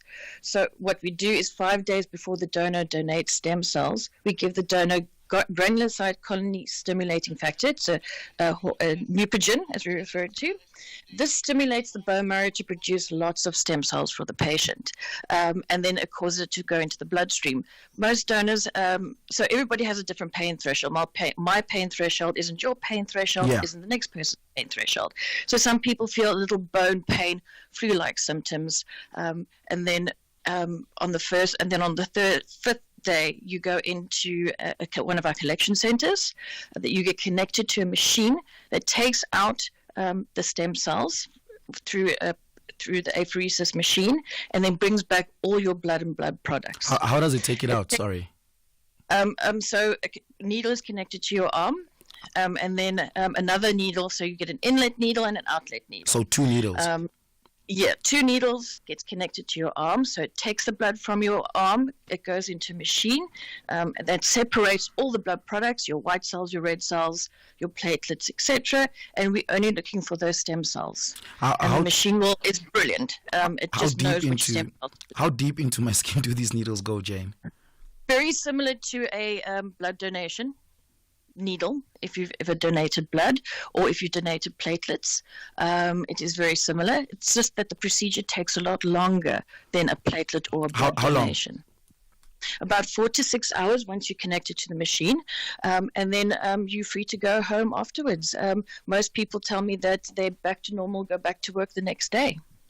Are there side effects to this? I mean, like I'll donate blood, I'll have an orange juice and a cookie that the National Blood Bank gives you, which is really nice. Maybe I'll have a meal and I'll feel fine. I won't be tired. I won't be fatigued too long. I won't feel too lightheaded maybe for the first 5 minutes after the fact. Then I'll be fine. What can you expect symptomatically to feel after the fact? So after the fact, people do feel tired. It's exhausting and it's emotional. Some people tell me, because unlike donating blood, you don't know who the blood is going to be used for. The stem cells that you donate are going to somebody who needs a transplant. It's to one person, and most people find it an extremely emotional journey. Other people sail through it. They do feel tired. You do need to rest afterwards, but the next day people will say to me they're back to normal. And we do tell people to maybe avoid the gym for a day or two just to recover, but most people are back to normal after the next day.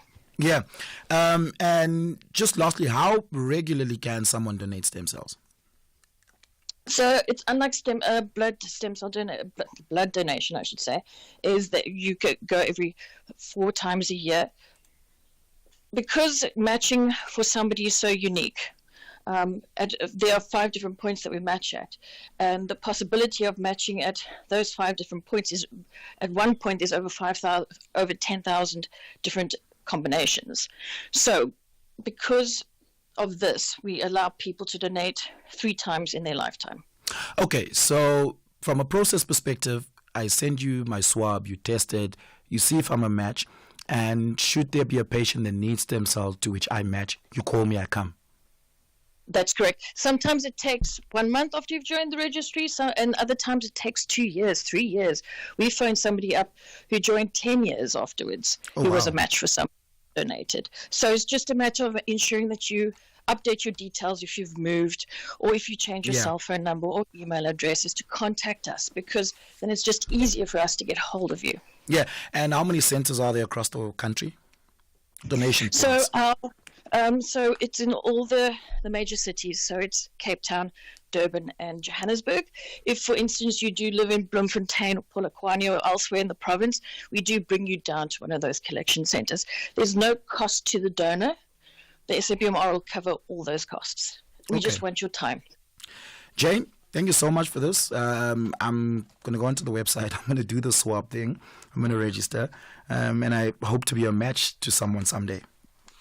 Oh, thank you so much. Really do appreciate it. Jane Ward is the Deputy Director of the SA Bone Marrow Registry. Thank you so much for your time. I really do appreciate it. That brings me to the end of the show. Please do join me tonight at 6 p.m. On This Week Today. Fantastic debate between the Central University of Technology in the Free State as well as the University of Free State. And that's going to be fantastic. I just want to thank you for the last 2 weeks of your time being here on SAfm Breakfast. It's been fantastic being in your company despite my terrible voice for the most part of it and you sitting through all of that.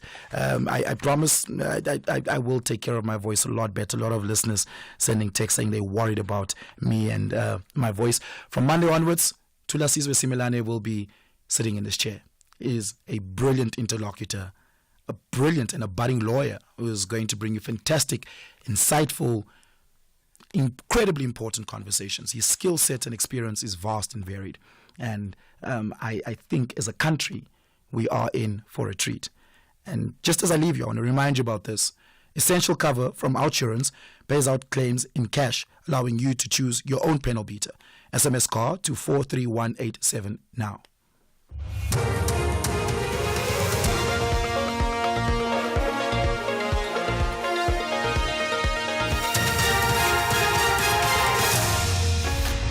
Thank you, Oliver. Top stories at 9. Suspected extortionist killed in Cape Town, and Buffalo City Municipality draws up a plan to improve audit outcomes. For SAfm News, I am Ondalambana, and a very good morning. 4 suspected extortionists have been killed in a shootout with the police in Milnerton, Cape Town. The police spokesperson, Novella Potelwa, says officers came under fire from the occupants of a minibus. Police then returned fire. Potelwa says 4 other suspects were wounded and are in a medical facility under police guard.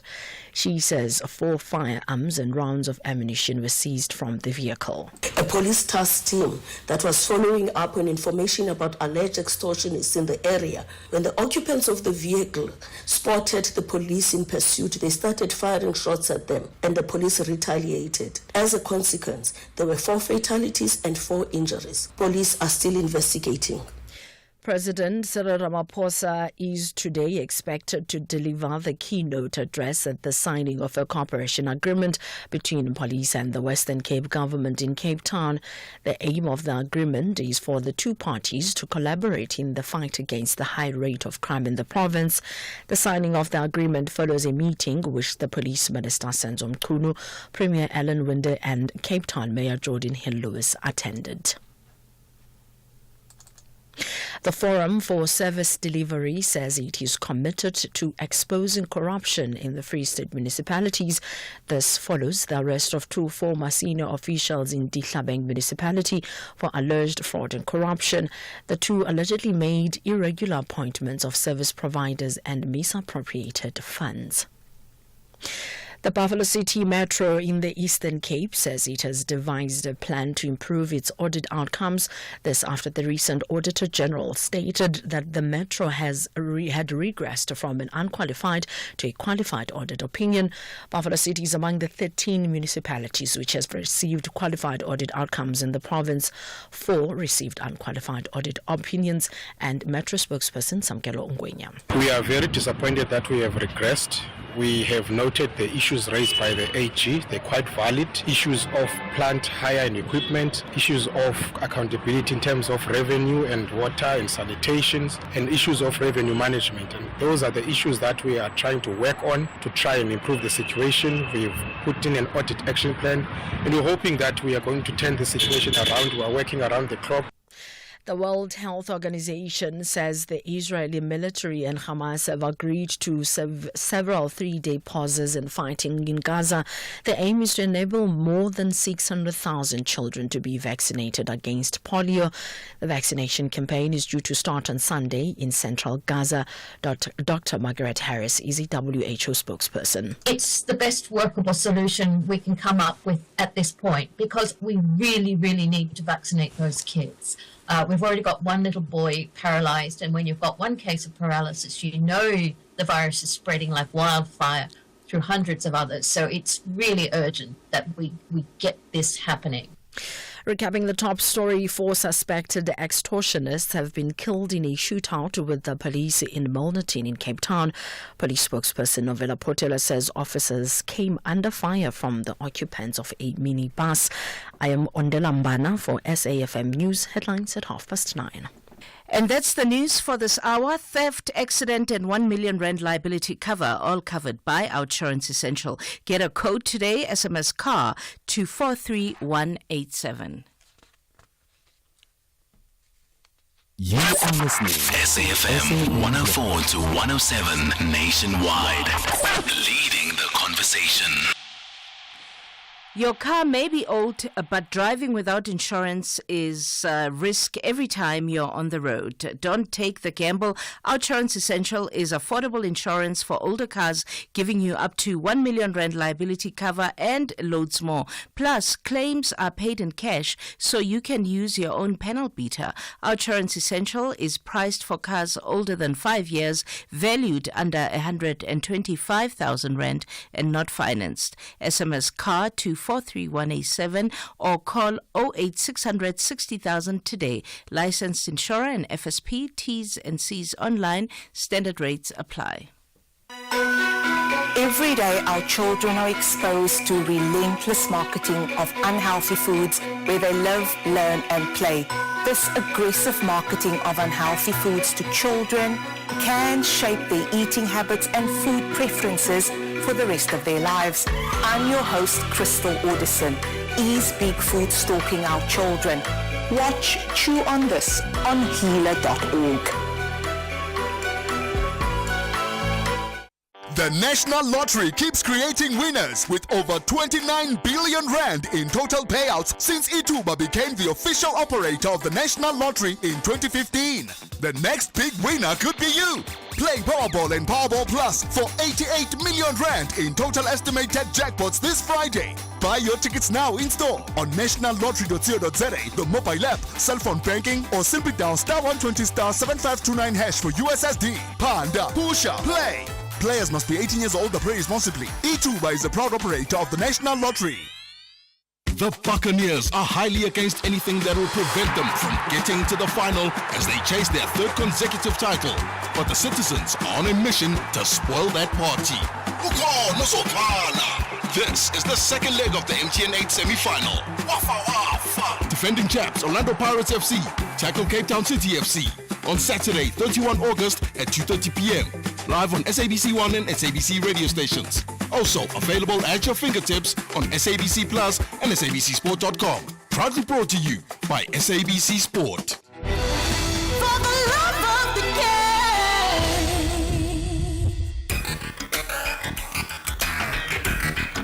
The Talking Point on SAfm, weekdays 9 a.m. till midday. When my grandfather decided that my mother was too much because he was caring too much, he was the only one that